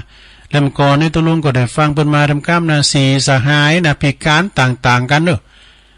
ไอ้หมอหนึ่งก็ตาบอดไอ้หมอหนึ่งก็ขางอไอ้หนึ่งก็แขนงอมี3-4 คู่กันนะ4 คู่ที่4นี่จะฮื้อมุ่นเขาก็ฮักกันไอ้3 ใจ 4 ใจนี่นะไปหากินเวลาไปแอวบ้านแอวจ้องก็ไปด้วยกันไปแพะไปป่าไปตุงไปนาก็ไปด้วยกันมีอยู่หันวันนึงว่ะไปแอวแพะแต่ไปซอเฮ็ดซอหอนเนี่ยกันเนาะไอ้มอตาดีขึ้นเหลือไปหันโกนไม้มันมีนกอยู่หันนะเบ้ยนกมันอยู่ในกูนั่นน่ะอันขี้ขึ้นไปไอ้กะบอกไงตาบอดทั้งคืนแข้งขามันดีดูเนาะมันก็ขึ้นไปก็หันหน่อยไส้หน่อยสิหน่อยก็เดี๋ยวโจกขอไปที่โกนเป็นว่ามันใจนกสกามเป็นงูนะงูนั่นก็เป็นงูปิดผูปิดใส่หน้าไอ้ตาบอดขึ้นว่าตาดีไปวะ ไอ้ตาบอดว่าหันเป็นงูนี่ก็กำควางลงมาก็ไอ้ขางอนี่ก็เตะ ถึงขาดีไปวะนี่เตะเรื่องมาตกมาใส่อันไอ้หมอแขนงอหน่อยแขนงอปล่อยศอกใช่แขนดีซื้อลงงออันนั้นความจริงนี่เพิ่นมี4 คู่กันนะนี่ฟังลงใจเราเนาะปหลงประพันธ์แก้วเก๋เพิ่นเรามื้อเราได้มา88เราต้องลงก็ลืมไปแล้วอันนี้มันเราสืบกันหน่อยนะอนันเทวดาเพื่อจะมาโปรดเนาะอันนี้ก็มีทั้งอย่างเนี่ยซะนะเรานี่ทานก่อนเนาะมันจะยาวไป เส้นทางใจนี่เส้นทางใจนี่เพิ่นจะได้ก็มีว่ามีพญามีลิง4 ตัวพี่น้องนะ ณป่าแห่งหนึ่งซึ่งมีความแห้งแล้งทุรกันดารเป็นอย่างมากโดยแห้งแล้งนะเอาสัตว์สิ่งแห่งหอยก่อนนี้กันไปอันตีนี้ใดก่อนนี้อันตีนิ้มใดก่อนปากันตายวะดูมีลิงทั้ง4 ตัวปีนน้องอาศัยอยู่อย่างอดอยากเนอะแถมอย่างหนึ่งก็อีกอย่างทั้ง3เนี่ยสั่ง3 ตัวลิง4 ตัวเนี่ยเป็นคุ้นพิการมั้งวะเป็นลิงพิการมั้งวะมาแต่กำเนิดตัวที่1นั้นก็ตาบอดตัวที่2นั้นก็หูหนวกตัวที่3นั้นก็เป็นใบตัวที่4น้องล่ะซ้ำปัญญาอ่อนนะหมอมันอย่ามาจับเพาะจับเหม็นกันเป็น3 ปี 4 น้องกันนี่นะเทวดาก็มาเล็งหันลิงถึง4 ตัวเนี่ยเขาหักกันแป้งกันเขาป้องดองกันเป็นปีเป็นน้องกันอยู่ในศีลธรรมอันดีอันงามเกิดความสงสารแท้เหมาะนะเทวดาก็เลยบันดาลกรรมแปลงร่างกลับกลายเป็นเป็นอันใจชลาลงมาช่วยเหลือลิงทั้ง4มอบนะโดยมอบแผนที่ที่จะนำป่าไปสู่ตีป่าอันอุดมสมบูรณ์กันต่อไปเนี่ย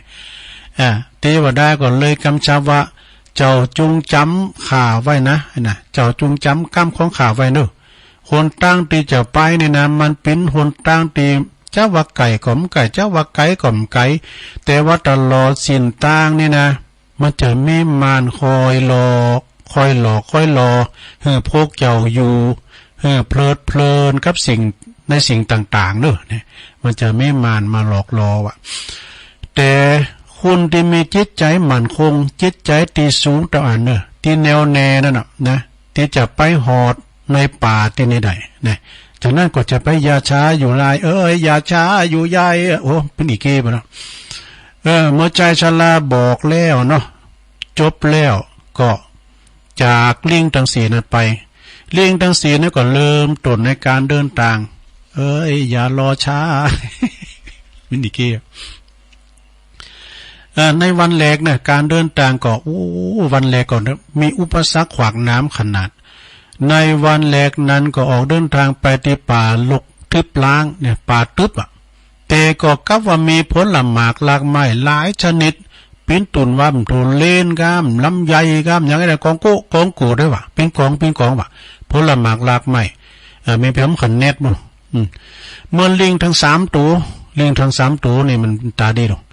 ก็หันก็เกิดอาการหิวขึ้นมาทันทีก็จะเดินไปกินวะจะเดินตรงไปกินผลไม้ดำไม้ถั่วเล่นไว้ดำไม้ถั่วเล่นมันลำเนาะไอ้ลิงตัวติตาบอดนี่ลิงตัวตาบอดน่ะมันหันกับเบิดมันห้องห้ามไว้ห้องห้ามไว้มันบอกว่าจะไปโมจ่ากันยามบ้านใหญ่พี่น้องทั้งหลายนะก็เดี๋ยวเขาจะไปมันตั้นเวลาหรอกนะฟังคุณเฒ่าปดอูว่าขัดใจเตี้ยวกันไป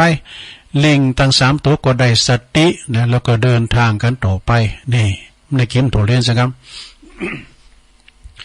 พอวันที่2มาเนี่ยวันที่2ก็เดินทางผ่านไปที่บ้านเมืองผ่านเมืองที่มีความเจริญรุ่งเรืองว่ะเต็มไปด้วยเสียงดุริยางค์ดนตรีเป็นที่ละเมาเอาใจทำให้ชวนไหลหลงไหลแต่ลิงทั้ง3 ตัวได้ยินหูบันดีดอกก็หยุดฟังแต่ลิงที่หูหนวกนั้นก็ห้องเล็กว่าจะไปโมยุดอยู่ทำไมก็เดินทางต่อไปสิเดี๋ยวมันจะบัดตั้นเวลานะลิงทั้ง3 ตัวเป็นนอนแล้วก็ได้สติก็ปากันเดินทางต่อไปทำอีกอันมันจะบอกเป็นเตอเนาะก็คือใจเขานั่นนะเส้นทางใจแล้ววันที่3นะวันที่3ก็เดินทางกันไปเป็นว่าไปผ่านโรงละครว่ะไปผ่านโรงละครมีละครโขนนางเปิ้นกันลังลิ่นกันอยู่มีละครลิงก็มีละลิงมันจะมีละครอย่างสิงโตกับอย่างไก่กันเนาะก็มีนกแก้วตัวหนึ่งนกแสนรู้ตัวหนึ่งมันขึ้นมาปากเยาะเย้ยในความพิการของลิงทั้ง4มันก็บอกว่าโอ้ยพวกเจ้าในช่างน่าสมเพชเสียจริงๆเกิดมาทั้งทีก็ยังผสมประกอบแตกต่างจากลิงตัวอื่นๆแต่แล้วก็ยังต่อมากระทำลำบากด้วยไอ้ลิงทั้ง3 ตัวได้ยินเนาะ ก็เกิดบันดาลโทสะว่ะกำลังจะอาปากด่า ข้อด่านกเกี่ยวนกเลตัวนี้มันสะใจกำหน่อยน่ะ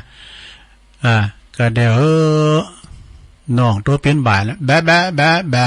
แบะแบะแบะมันเป็นใบดอกแบะแบะแบะเหมือนอะไรเหมือนแบะแบะมันห้ามลิงตัวที่3นั้นห้ามซึ่งมันเป็นใบได้ดึงพวกปีแล้วก็น้องๆต่างหลายเดินต่างต่อไปนี่แล้วก็ลิงทั้ง4ตัวก็จึงได้สติก็ลดความโทสะเนาะเริ่มออกเดินทางกันต่อไปวันสุดท้ายลงวันที่4ลิงทั้ง4ตัวก็เดินทางมาถึง2ต่างแยกแยกนี่จะไปโดยน้อยแยกนี่จะไปปากตั้งเกี่ยวรู้ใจก็มันมีเป็นตั้ง2แผงนะเป็นตั้งแยก2แผงสิ้นซ้ายน่าจะไปตั้งในเมืองว่าดูหลงสิ้นตั้งซ้ายในการเข้าไปตั้งซ้ายจะไปตั้งในเมืองจะมีตีพักซึ่งจะมีตีผักตีรับตีนอนมีผลหมากลากไม้มีผลหมากลากไม้อ้อยกล้วยอย่างนี้นะอาหารลิงมีปลาเตอติมพร้อมที่จะได้เหือนกินกันนี่กะอย่างอุดมสมบูรณ์ส่วนว่าทางขวานั้นจะไปทางติมมุงไปสู่ป่าเนาะลิง3ปีน้อง3ตัวนั่นก็เลยปรึกษาหารือกันว่าเขาจะต้องไปทางซ้ายเนาะคิดกันว่าจะต้องไปทางซ้ายเพื่อว่าจะได้ไปทางในเมืองจะได้ไปมีความสมบูรณ์พร้อมเพียงพร้อมนะพวกเขาก็จะได้สบายกันสักที่เตียวมาหลายวันแล้วนี่ปีน่ะนี่น้องปัญญาอ่อนเนอะสุดท้ายแล้วนะน้องปัญญาอ่อนก็บอกว่าปีเขาจะเดินทางเขาจะไปทำไมเล่าตังปุนแผนเตียนคุณเถ่านั้นนะพวกเขาจะต้องเข้าไปทางป่าเนอะเขาจะต้องไปผามใจกายไปทางป่านี่เลยนะในเมืองนั้นมันบ่เหมาะกับพวกเขาหรอกนะลิงตัวที่4ซึ่งเป็นปัญญาอ่อนเนาะปัญญาอ่อนขึ้นนะทำเหือลิงตั้งหลายชุกคิดขึ้นมาว่าแต่กันเนาะเขาจะต้องไปทางขวาไปทางป่า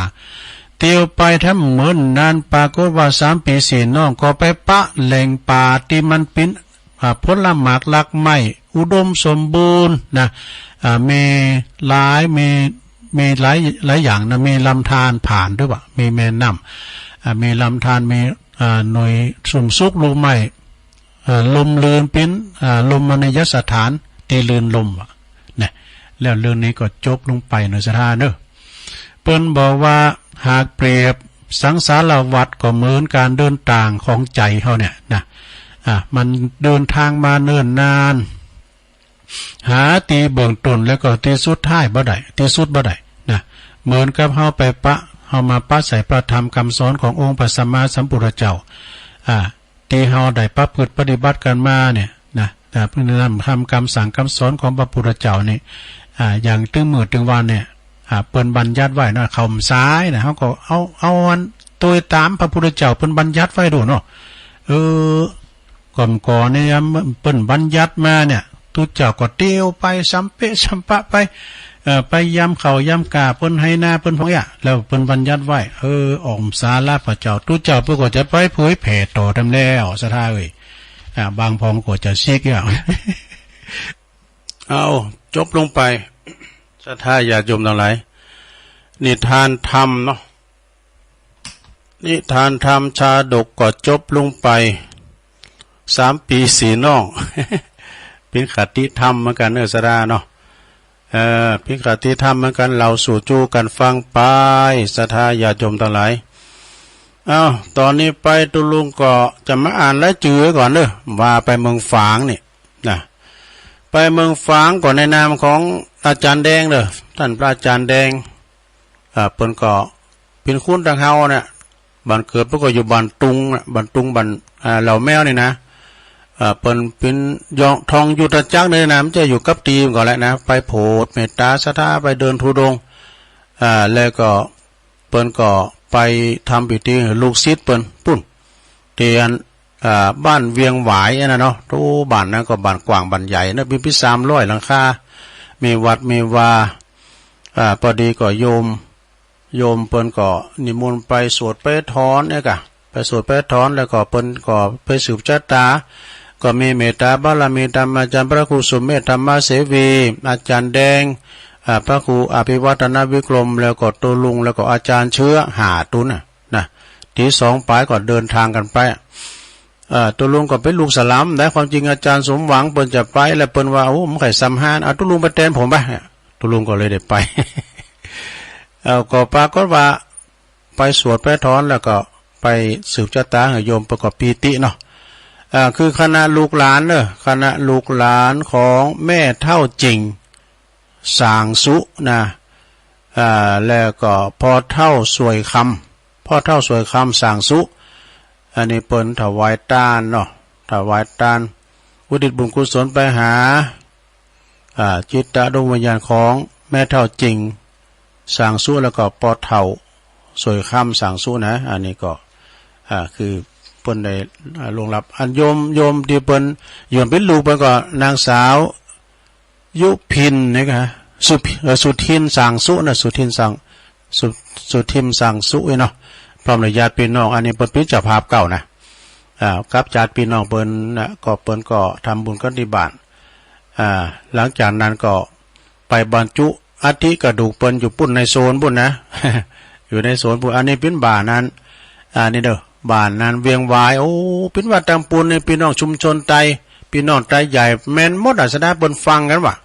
ปอมองก็มาป้าปอมองน่ะจืดแต่เปิ้นยังลืมปอมองนี่เป็นจานวัดด้วยนะปอมองนี่คนสูงใหญ่อายุ70ปีแล้วก็แม่ยุพินแม่ยุพาเขาทำเนาะหลายอยู่แม่ชวนพิษเขานี่เปิ้นว่าฟังตุลุงแล้วก็โทมได้นะตำปูนมาฟังได้ฟังหากันเนาะขอบคุณหลายๆเด้อพี่น้องศรัทธาเวียงหวายนะปอนนั้นเปิ้นก็เป็นปอจานก็เป็นนั้นประธานสภาวัฒนธรรมจัดวิทยุอย่างตุลุงเขาเนี่ยนะปอนนั้นนะปอจานขอบคุณหลายๆเด้อก็เดี๋ยวก็จะปันป้อนนะ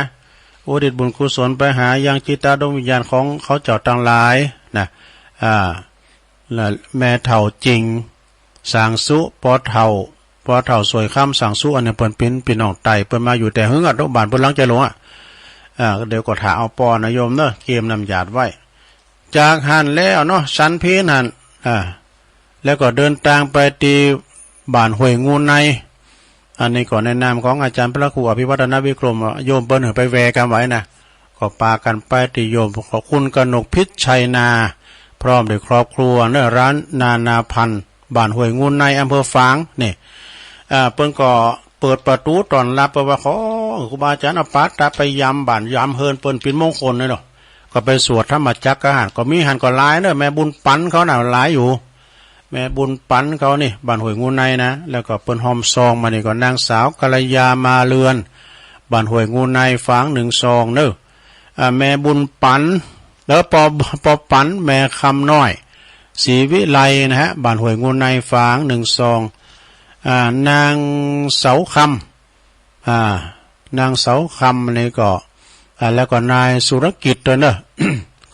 สวนดอกกันเนาะห้วยงูใน1ซองปอสมแม่บุญยืนกันเนาะห้วยงูในเนี่ยฝางตันไปหน้า1ซองนางศรีบานทำวิชากันเนาะ1ซองแล้วก็แม่บัวแก้วศรีวิชัย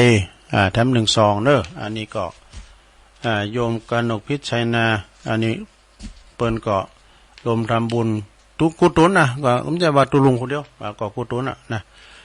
ก็เดี๋ยวเอาปอเนี่ยตึงหลงก่อนนะโยมกนกพิษโยมยุสุทินเขาเนอะ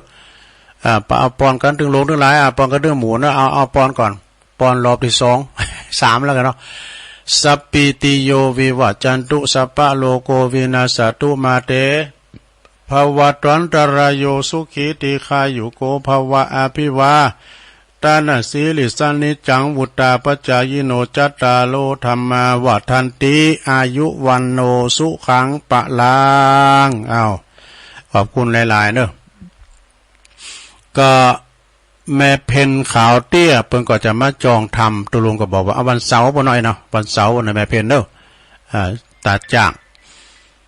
ต่อไปตุลุงก็จะมาประกาศข่าวสารงานบุญครูบาอาจารย์เนาะอันนี้งานส่วนโลมเรื่องงานหมู่คณะสงฆ์ครูบาอาจารย์เด้อพระนักจัดรายการสถานีวิทยุนักเผยแผ่พระนักเผยแผ่เจ้าหน้าที่ผู้จัดรายการนะเครือข่ายสถานีวิทยุคลื่นสีขาวประชาเปิดขอเชิญพุทธศาสนิกชนนักศีลนักบุญทุกท่านรวมทำบุญหล่อเต้นพรรษาประจำปี 2566 นะเปิดสมทบทุนโรงเรียนว่าทุ่งโป่งตำบลเมืองปานอำเภอเมืองปานจังหวัดลำปางและสถานีวิทยุ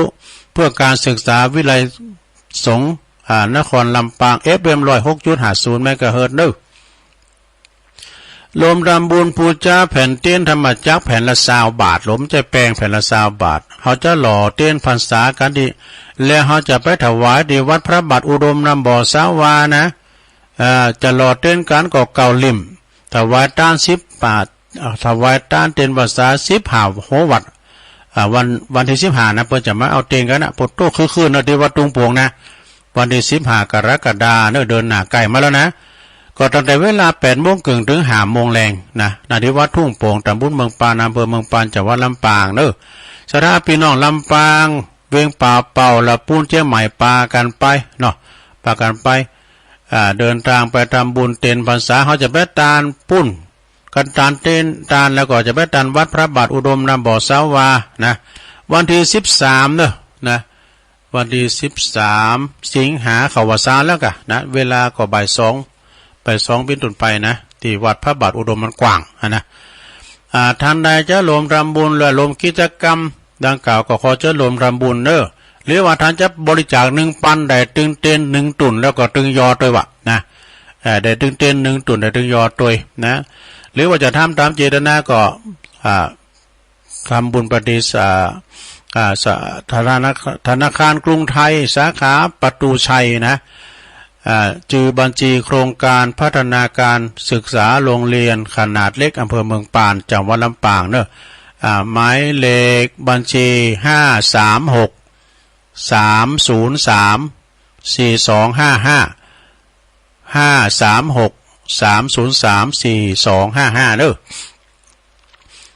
อันนี้เป็นงานหมู่นะเราเอาไปกินเป็ดตาลด้วยกันนะเพราะว่าเราก็จะมี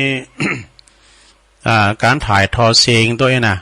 การถวายได้ไปก็ถ่ายทอดเสียงก็ฟังการถ่ายทอดเสียงด้วยเนาะในวันที่พูดนะกะวันที่15หลอดเต้นนะแล้วก็วันที่13 สิงหานี่เขาก็จะไปตานเต่งกันที่วัดพระบาทอุดมนะพี่น้องเมืองฝางก็เกมโต๊ะตอนรับเพิ่นจะไปกันหลายกันรถตู้นะว่าก็ไปเจมแล้วกันประกาศของตุปีอรุณกันหมดอันนี้วัดโสภณารามเปิดกับว่าขอเชิญรวมทำบุญผู้มีใจบุญหรือว่าได้รับทราบเปิดบริจาคสิ่งของ1เปิดนำไปช่วยเหลือผู้ประสบภัยจากการสู่รบผู้ยากไร้ผู้มีความต้องการ2เปิดใจอบรมนักเรียนดังต่อไปนี้1ถ้าไผมีเครื่องนุ่งห่มทั้งเก่าและใหม่ก็บริจาคได้เกมไว้กันเกมไว้ซักๆก็เกมไว้2เครื่องใจไฟฟ้าทั้งเก่าทั้งใหม่ทั้งดีและเสียอันนี้เปิดจะเอาไปสอบตัวปีอรุณเนี่ยเปิดเป็นสังนะ3เครื่องใจเครื่องมือการช่างทุกประเภท4เครื่องมือการเกษตรรถไถก็เนี่ยเครื่องมือการเกษตรหลายอย่างนะ5ยาสามัญประจำบ้านและยารักษาโรคต่างๆพาราข้ามสังกายลง6ของหลินละอ่อนสิ่งตีปิ้นตีละลึกมีของหลินเก่าๆตุ๊กตาข้ามสังกายปิ้นรถดำรถบัสรถตักรถอย่างเงี้ยมันปิ้นของหลอน7ของช่วยเหลือผู้ป่วยผู้พิการนี่เราเกณฑ์กันอย่างเงี้ยเนาะ8เครื่องใจสำนักงานทุกชนิด9ของติดใจของใจพระสงฆ์ทั้งเก่าและใหม่เนี่ยเป็นผ้าจีวรข้ามจังก็ได้เนาะ10ข้าวสารอาหารแห้งนี่สำคัญข้าวสารอาหารแห้งและก็อื่นๆด้วยเนาะ สนใจก่อนนำใบบริจาคหรือสอบถามรายละเอียดได้ที่พระอาจารย์อารุณชุติปัญโยวัดโสภณารามตำบลดอนแก้วอำเภอแม่ริมเนอะเบอร์โทรศัพท์ตัวปีเบอร์เนอะจดไว้เนอะ081062มาเอาไหม0810261807เนอะอันนี้ก็มีหลายๆนะที่เปิ้นโทรมาตัวลุงว่าจะเอาไปบริจาคที่ไหนเกมมากันเนอะตัวลุงก็ไม่ได้ปรึกษาเปิ้นน่ะนี่ไม่ได้ปรึกษาอาจารย์พระครูเด้อพองก็ว่าโอ้เดี๋ยวนะตกไปคุณตกไปไหนประกาศข่าวสารงานบุญหน่อยลงเด้อข่าวสารงานบุญวัดไม่ห้องไข่ก็แล้วไปแล้ว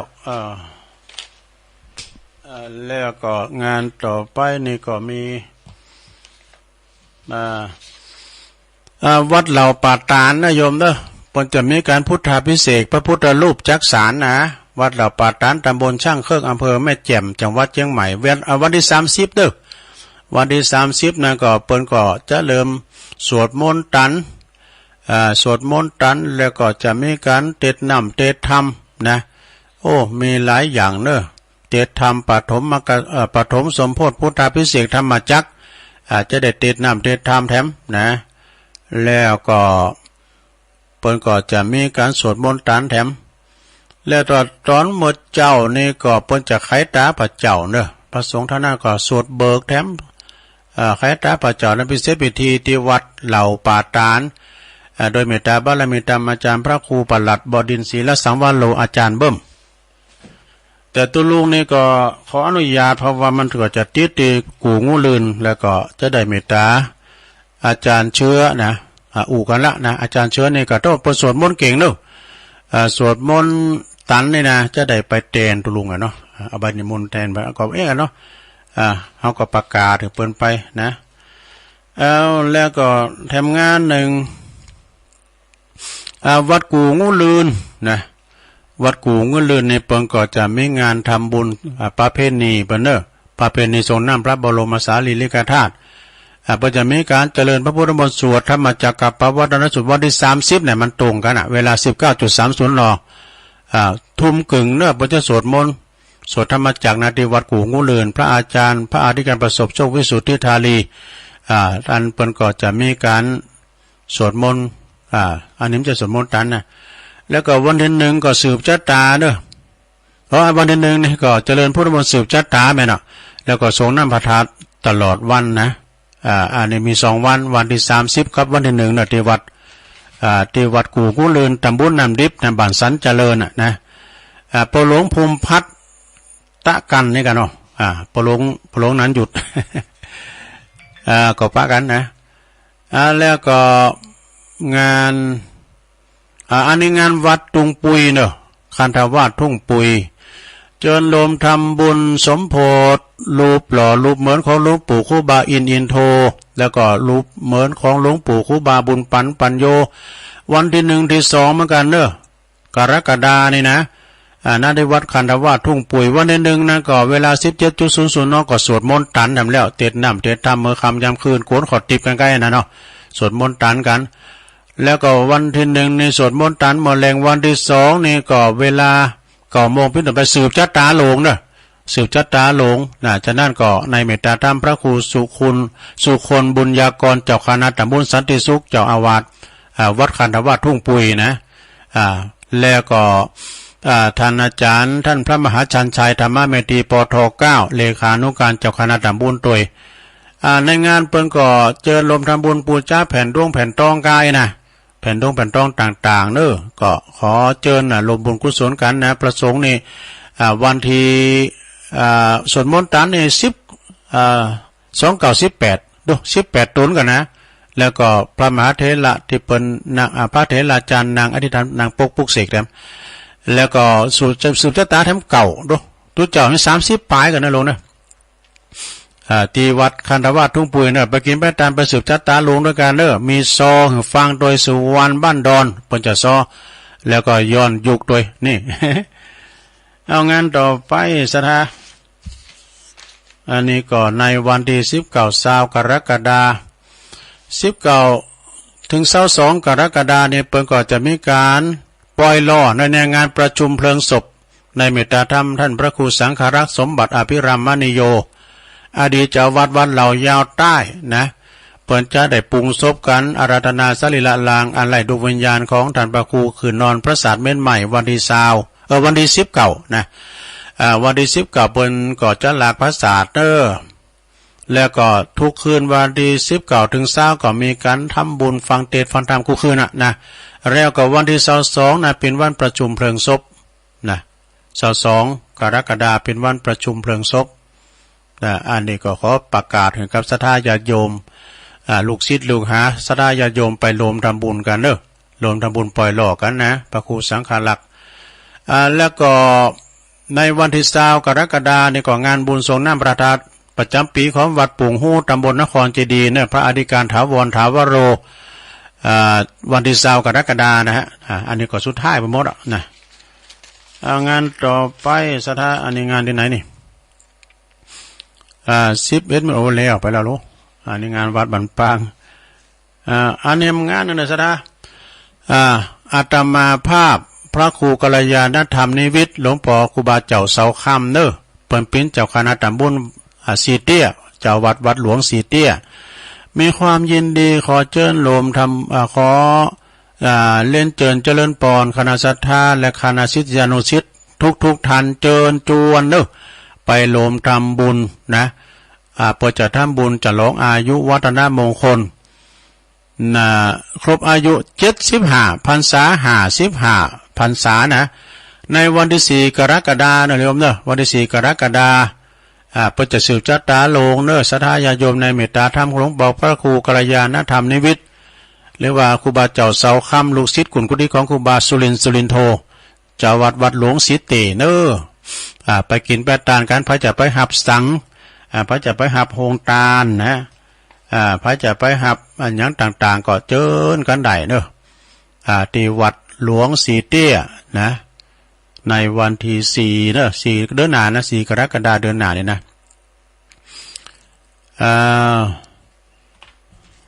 แล้วก็งานบุญเพราะลายได้มันเสี่ยงไปจะลายแล้วนี่นะ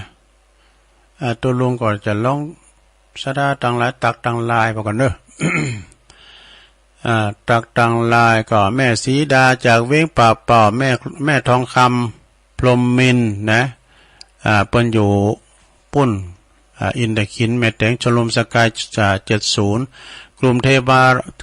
พาลักษ์ตัว29กลุ่มขึ้นสีคุณแม่กันดาสีเนตร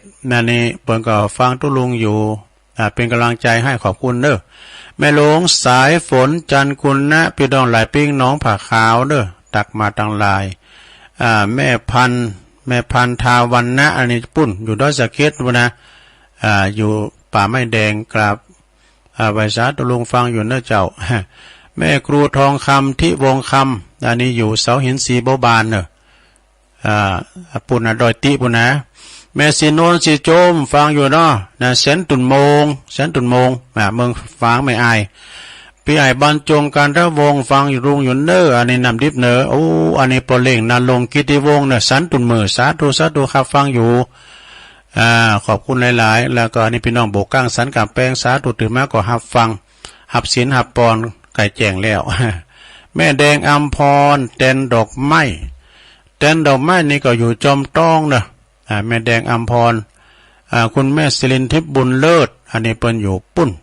อยู่กรุงเทพฟังจากกรุงเทพปุ่นนี่นะแล้วก็มีแม่จิรพันธ์โมป้อ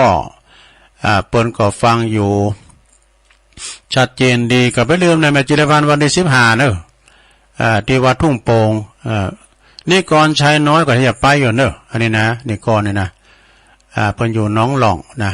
โยมยุพินหอมอาลาปีน้อยจากแม่โยงนาสารกลางฟังอยู่เจ้านะแม่ชีกันธานีสายยะอันนี้เปิ้นอยู่ปุ้นเวงป่าเป่าแม่ชีเขาก็มาเปิ้นจานหลอดเต้นกันที่วัดทุ่งโป่งนะพากันมาตุลุงเขานี่ถ้าที่ได้ไปนอนพวกก็พอไล่มาก่อนท่านมาหานอนแล้วก็ตุลุงก็นอนก็ได้ แม่สุทัศน์ดีมูลฟังอยู่อันนี้อยู่แสนพรหมทุ่งปีเนาะเอาปอหลวงมงคลมูลชีพเนาะพี่น้องน้องเอิกไหวสาตุลุงครับนะฟังจากแดนดินถิ่นล้านนานี่คืนนี้ไปไกลเนาะพี่น้องน้องเอิกก็ฟังพี่น้องตังเวียงหวายเพิ่นฟังก็จะหลายเพิ่มโทมได้วะนะตามเมืองฝางบ่นะแล้วก็อาจารย์นิพนธ์อันนี้เพิ่นอยู่วัดพระธาตุดอยสะเกษไหวสานะครับเด้อตุเจ้าเพิ่นก็ฟังนะแม่ครูเกษณีโดยเนอฟังอยู่บุญส่งลำปางฟังอยู่แม่สมผัดจากแม่ย่อยสันทรายแล้วก็บ้านสวนดอยหล่อดูเอาเพิ่นก็ฟังกันอยู่เนอศรัทธาฉะนั้นแล้วก็ต้องขอบคุณนะพี่น้องศรัทธาญาติโยมที่เพิ่นฟังกันนะแล้วก็วันเสาร์ทำกรรมตุลุงก็จะมาปันศีลปันป้อนยกวัดมาบ้านเหมือนเคยวันเสาร์พุ่นนะจากนั้นก็ศรัทธาญาติโยมจบจากตุลุงก็ฟังท่านพระครูอภิวัฒนวิกรมนะวันพัดเพิ่นก็ออกอยู่นะอันนี้ก็เดี๋ยวจะเปิดบรรยากาศจะลองเปิดสายเนาะ0899556506เจริญปอนเจ้าวันเจ้าไม่น้อยกันนักนะเจ้าอันนี้ขอผมกระท่อนกระแทนเนาะวันนี้ว่าตอนที่3เลยจ้ะบางคนนั่นเนาะแม่พอคนตายคิดถึงอะไรสื่อวางขังลงบ่ได้กินเนื้อหมูพี่น้องเอามือต่อยลงคุณว่าได้กินตอนมีชีวิตบ่ซื้อกินเฮ็ดทอดเฮ็ดดินหาว่าเพลงลำตุเจ้าอยู่วัดก็จักจดจำเฮ็ดทอบในดำเอามาซาเขาตอนในยังขาวพออุ่ยเวเท่าบ่เอาซาเขากันเลยตอนโหปีนั่นกายวัดกันเฉยบ่เววัดเลยกูตุเจ้าตักเฮ็ดทอบในขาวตุเจ้าก็มักเงินเวออกเจ้าศรัทธาว่าเล่นบ่ได้จักไปถือสาเอาใส่วัดมาตุถึงชั้นใดพ่อแม่ยังคนลูกหลานทั้งหลายดิ300 ปลายสื่อเจ้าคำยองวรรณกรรมนะเจ้าคำว่าโคตุเจ้าตักนะเจ้าภาษาไทยแปลว่าทักทายนะเจ้าไหวสาเจ้าประเด็นนี้มันก็แอวกาดอยู่มันในขาวอยู่นี่ให้ปล่อยมันดำระวังไอ้โม่งดำบุกวัดเจริญปอนอยากได้สาเจ้าตุลุงแม่สีทอน่ะเจ้าอันนี้น้องโบชัยประการมาแล้วฟังตุลุงแต่เจ้าแล้วเนอะพระบาทอุดมอ่ะเจ้าพระบาทอุดมชัดเจนดีเจ้าชัดเจนดีเนาะขอบคุณหลายๆเด้อยินดีอ่ะไว้สาเจ้าสาธุชัยประการมาแล้วอันนี้ตันใดเจริญปอนกับไว้สาธุพ่อบุญตันมาแล้วมุนๆในมาน่ะวันนี้ได้วังไล่เนาะ3 หยอดลืมเลยวันนี้ฮะเตทำนะเตทำมันลำมากครับไม่ใช่ขอบคุณประบุญตันเด้อหลังใจสาธุบัดดำพอเสียวใช้เขาด้วยเนี่ยพอเสียวซับเขาตะบุญฟังอยู่ปลิงท้าเขาเจริญปอนนมัสการเจ้าลุงยายพรลองโบแดงเนาะสามแป้งเชียงใหม่ฟังเจ้าแล้วเนาะฟังกับมันเจ้ามาแล้วดีแล้วฟังไปติ๊กๆเดี๋ยวฟังพระครูดำเนื้อสาธุยายพรล่องบัวแดงเจริญปอนเจ้าลุงนี่แม่บัวพัดแม่บัวพัดกุลันเจ้าลุงเจ้าละเจ้าลงฝางมาเลยต้นซ่านก็บอกว่าแต่ต้นซ่านตัวดูกันนะผู้กับวันที่13กับไปบวชเนาะเจ้านี่จะวันที่15ปะกันนะเจ้าลุงเนาะยินดีเด้อแม่บัวพัดเด้อว่าจะเจ้า0899556506เอาขอมาแถมเจริญปอนเจ้าวิสาเจ้าตุลุงวิสาคุ้มตะวันวันนี้ได้ปอนตุลุงหลายรอบแล้วเจ้าวิสาอยู่ดอยสะเก็ดนะเจ้าดอยสะเก็ดเนาะ แต่ดอยสะเก็ดได้กับว่าสังกับแป้งนั่นเนาะดอยสะเก็ดง่ายจะอยู่เป็นพุ่นกันนะ ขอบคุณหลายๆเนอะอยู่ดีมีซุปเนอะสุขภาพสาธุสาธุเสียงใจเขียวฟังคำกบเอา มันเมื่อยหายแล้วดูเมื่อยหายแล้วโอ้พระอาจารย์เน้นหลักก้านิมนต์นะครับผมครับผมการเดินทางถ้าปะเปื่อนที่ดีแนะนำก็จะเป็นการดีแต่แนะนำไปทางผิดเหมือนทางสามแพร่งจะไปทางใดดีจะไปกลางไปซ้ายไปขวาถ้าไปที่ถูกก็จะเจริญถ้าไปที่ผิดก็ไปกับความที่มันบดีนะครับวันนี้ก็ฝากไว้เป็นคติเหมือนนิทานที่ว่าลิง4 ตัวแบ่งกันถึงมันบ่มีปัญญามันก็รู้ว่าทางนี้บ่ถูกบ่ควร ทางนี้บ่ควรทางนี้บ่ถูกบ่ควรมันก็แนะนำกันไปถึงมันพิการแต่ละอย่างแต่ว่ามันก็มีการปั่นกินแต่ละอย่าง ครับนี่ก็สรุปผู้ฟังไปได้ครับผมโอ้ขอบคุณหลายๆเนอะครับผมแต่ว่านี่ก็อาจารย์นี่ละก็แทนท่านพระครูก็ฟังกันมาสุดตั้งฟังในรถนะเพิ่นก็อันออกรายการว่าบ่าย3เจริญปอนเจ้าแม่หยังจ้ะแม่น้ำรัดแม่สาแม่น้ำรัดเนาะลุงแม่หัดแต่นั่นเด้อแม่ดวงดีเนาะจ้ายินดีแม่ดวงดีเลยหลายๆเด้อบุญรักษาสาธุสาธุ0899556506ลืมบอกเบอร์โทรไปเจริญปอนเจ้ากลับมาสาเจ้าตุลูวันนี้ก็มีบุญแถมวันเหมือนกันนะตื่นขึ้นมาแต่ได้ไหว้พระได้ยินเสียงน้ำเสียงธรรมกับตุลุงเด้อเจ้าแม่สุแก้วศิลาพรสิทธิ์เตี้ยบ้านโอ่งละปูนเด้อแม่สุแก้วมาละเจ้าเพิ่นฟังกันนักกันหลายนะตุลุงขอบคุณหลายๆเตี้ยสีเจริญศิลาพรน่ะได้เข้าลูกหลังคาเด้อเจ้าตุลุงเจ้ายินดีหลายๆเด้อเจ้ากราบไหว้สาธุตุลุง0899556506เข้ามากันได้อยู่10 นาทีอยู่นะเจริญปอน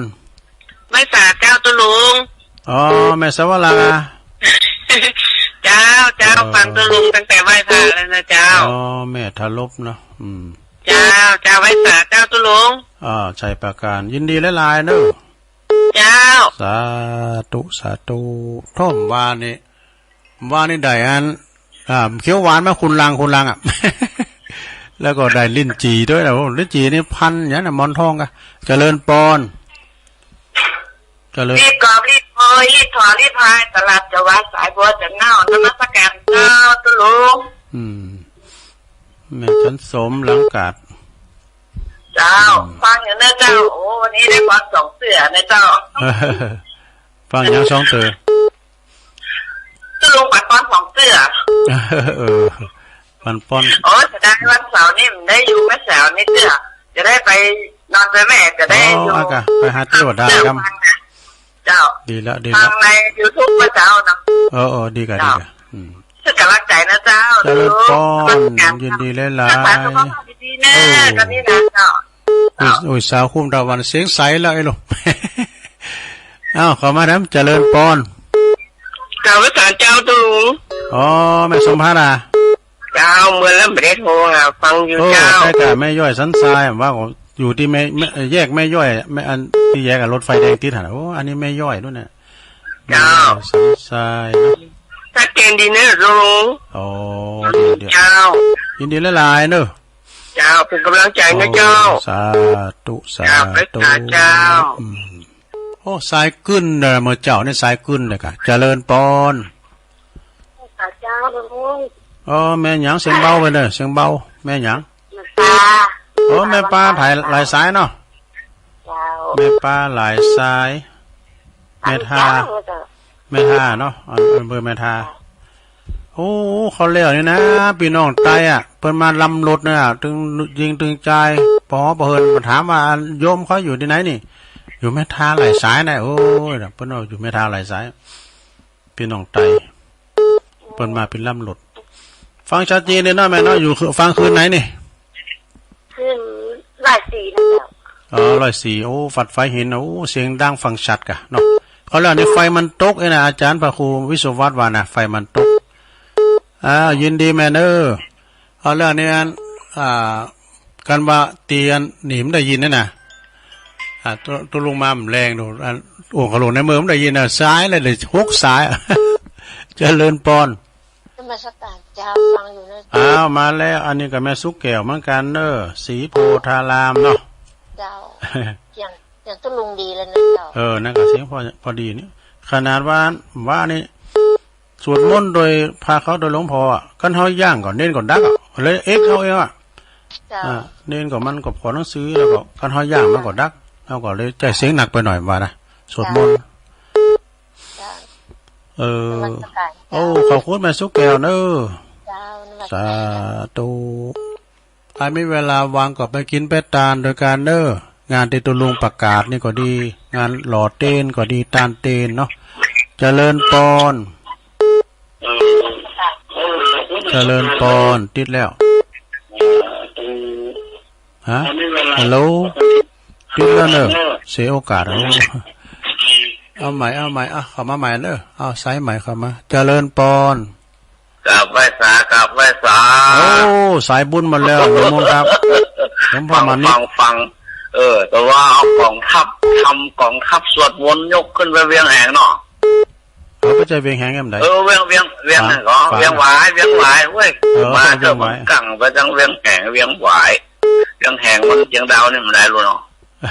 เกือบสุดขีดแดนสยามกันแล้วเนาะโอ้โธ่เป็นวัดสบายนะไปแล้วบอกเขาเลยจะไปทำแก่นะได้เห็นหอบดำๆอยู่ประจันได้กินนะอย่ามั่วเห็นก่อนนะโอ๊ตขีนี้หอบเป็นน้อยกันนั่นลงตีหอบตุลุงไปที่เวียงหวายได้ลิ้นจีมาเนาะลิ้นจีกันแล้วก็หลังจากเอาจักรพรรดิแบบจะมอนทองแหละหมอนทองกับทุเรียนเป็นน้ำเบาภูเขาไฟบอกบุรีรัมย์เมื่อก่อนตุลุงเขียวหวานนะเขาไฟพันสายน้ำผึ้งเขียวหวานเขียวหวานเอาไหมล่ะสายน้ำผึ้งเขียวอันส้มใส่เขียวสายน้ำผึ้งที่เมืองฝังเยอะแยะเนาะให้โอ้ดอยเป็นดอยเลยเป็นของดีของอำเภอฝางแม่นะวันนี้แต่ไปดันใดอย่างหลวงพ่อวันนี้นั่งปัดป้อนที่บนมาถวายการเขาวัดอย่างเดียวตุลุงแต่พันมันไปส่งร้ายให้ตุลุงเนี่ยโอ้แต่ว่ารถอบจเนาะเป็นมาเกตถนนไม้กันนะเนาะกระแปงก็เกือบแล้วไป2 ด้านนะข้างกระชาไปเลยด้านที่3ก็ด้านใต้ครับส่วนมาเยี่ยมมาใจตลอดก็4 โมงก็ขอย่างเถอะมากันตลอดครับแต่ว่านี่ได้ไปปุ้นไปกระใต้ครับท่านเจ้าคณะตำบลไปเยอรมันท่านพระครูมงคลสติปัญญาลงปุ่นไปเยอรมันแล้วผมก็เลยไปทำพิธีการอันพอดีเนี่ยอยู่สถานพระนิมนต์ผมเนาะขอบคุณนะลูกแข็งแรงเลยนะทุกคนทุกนะครับไหว้สาด้วยความเคารพครับขอบคุณหลวงพ่อหลายๆครับคือกำลังใจตลอดเนาะหลวงพ่อกฤษเนี่ยมาเจริญปอนเจ้ากลับไหว้สาเจ้าตะลุงเจ้าโอ้แม่พันเนาะเจ้าโอ้เมืองฝางมาแล้วแม่พันป่าบงเจ้าฟันโยได้ยินปนันโทรก็อดไปได้โทรมาแต่มันมีเวลาอยู่เนาะเจ้ากลับมาสานะเจ้ายินดีเนอแม่พันเนอสาธุเอาทำสาย054เจริญปอนไปสาเจ้าตุลุงแม่หยังเดี๋ยวไว้วังมนวังเหนือเจ้าถ้ามาจักไม่กับได้รักตุลุงตองเจ้าเจ้าแม่วังมนเนาะเจ้าไม่มาเชียงใหม่กะเจ้ามาหาลูกจักไม่ได้4-5 วันแล้วเจ้าฟังสัจเจนดีเนาะเจ้าสัจเจนดีเจ้าวังมนอำเภอวังเหนือเจ้าเสียงแม่ก็สัจเจนนี่เหรอเจ้ายินดีแม่หลายๆเด้อ เจ้าคือกำลังใจตุลุงนะ โอ้ เจ้า ขอบคุณหลายๆขอบคุณหลายๆสา เจ้า ธุ ไปสาเจ้า อินดูเปิ้นบุญมาหยุ่นๆอ่ะสาย เจริญปอน มาจ้าเจ้าตุลุงแม่วันตำละกอกเงย โอ้แม่วันมาพิษใต้อ่ะ โอ้ยโทษแต่มาเจ้ามันแบบชิดตุลุงก่อน พิษแล้วเหรอ โอ้ยสบายดีแล้วเนาะตุลุงเนาะ อันก็80%หมอก่อนนัดไปเลยๆอ่ะกะ เดี๋ยวดูอันออกทั้งวันนะ ตุลุงมาวันเสาร์ผมวันเสาร์กำเนาะแล้วก็ว่าวันเสาร์เจ้าเอกอะแล้วก็วันจันทร์ก็บ่าย3เนอะขอบคุณนะแม่วันนะโอ้ได้17สายพอดีขอบคุณหลายๆเนอะสาธุเสียงสายตุลุงก็สามารถที่จะหับได้แล้วเนี่ยมันเสี่ยงเวลาตุลุงแล้วนี่เอาไว้วันเสาร์ก็ว่ากันเนาะก็แม่น้อยกาดนัดบันดอนโลงก็มาหามเรื่องอันอันนี้ เรื่องอันเฮ็ดหอบเนาะแม่สีทอนอันนี้น้องโบใส่ปากการเนาะฟังชัดเจนดีนำบัตรอุดมประบุญตันป่าไล่จิตสำยอด60ผู้ใหญ่ที่เคารพนับถือยายพรล่องวัวแดงสันกำแป้งเจงใหม่แม่โบพัดกุหลันต้นสารฟางวะนะแม่อุ้ยสาวคุ้มตะวันอย่างดอยสะเก็ดเนอะแล้วก็สามเณรเอาลักวันยนต์นันวัสันเมืองเปิดมาสรุปธรรมก็ขอขอบคุณหลายๆเนาะแม่ดวงดีนำลัดจอมตองนะแม่สุกแก้วศรีลาพรแล้วก็แม่สวรรลักษณ์แม่สวรรลักษณ์แม่ทลบปุ่นใส่ปากการแล้วก็แม่จันสมหลังกาดแม่สาวแม่อายเนอะแม่สมผัดแม่ย่อยสันทรายแม่ปาทาหลายสายแม่ทาปุ่นนะแม่สุกแก้วศรีโพธารามสลับปีหลวงพ่อมานิษฐาวโรอันนี้3ดังทรงข้อมูลปารมีแก่กะวันนี้จะหับญาติโยมมาตานตีนตานเก่าวัดมาหันทิกปันปอนทิกสะสมไว้สตังอ่ะ หลวงพ่อมานิษเนอะแม่พันป่าบงเวงเนอะเมืองฝางเนาะแม่เอ่ยวังมนวังอำเภอวังเหนือลำปางสุดท้ายแม่วันบันกอกได้17สายก็พอดีแล้วเนอะสถานเนาะก็ปะกันให้ใหม่วันเสาร์ในโลเนอร์ผู้ก็ฟังตุปิเก่งนะวัดศพหารเพื่อจะมาเข้ารายการเวลาเดียวกันเนี่ยนะบุกก็ไม่ลืมเนอะโทรศัพท์ให้กำลังใจเปิดตัวนะครูบาอาจารย์แต่ละตนแต่ละองค์นะเพื่อก็เอาของที่มาฝากนะหลวงนะฟังกันไปเถอะเนอะแก่งอมแก่เงากันไปเนาะตุลุงนำรายการจากลาสถาไปก่อนเนอะ วันนี้ก็อุพิษอุถูกอย่างได้ก็ขอสุมาอภัยครับบัณฑิตนักปราชญ์ปนหน่อยปนนานด้วยโชคดีมีใจเหมือนกันจุชวนจุตาเนอจัตตารโอธรรมาวัฏันติอายุวันโนสุขัง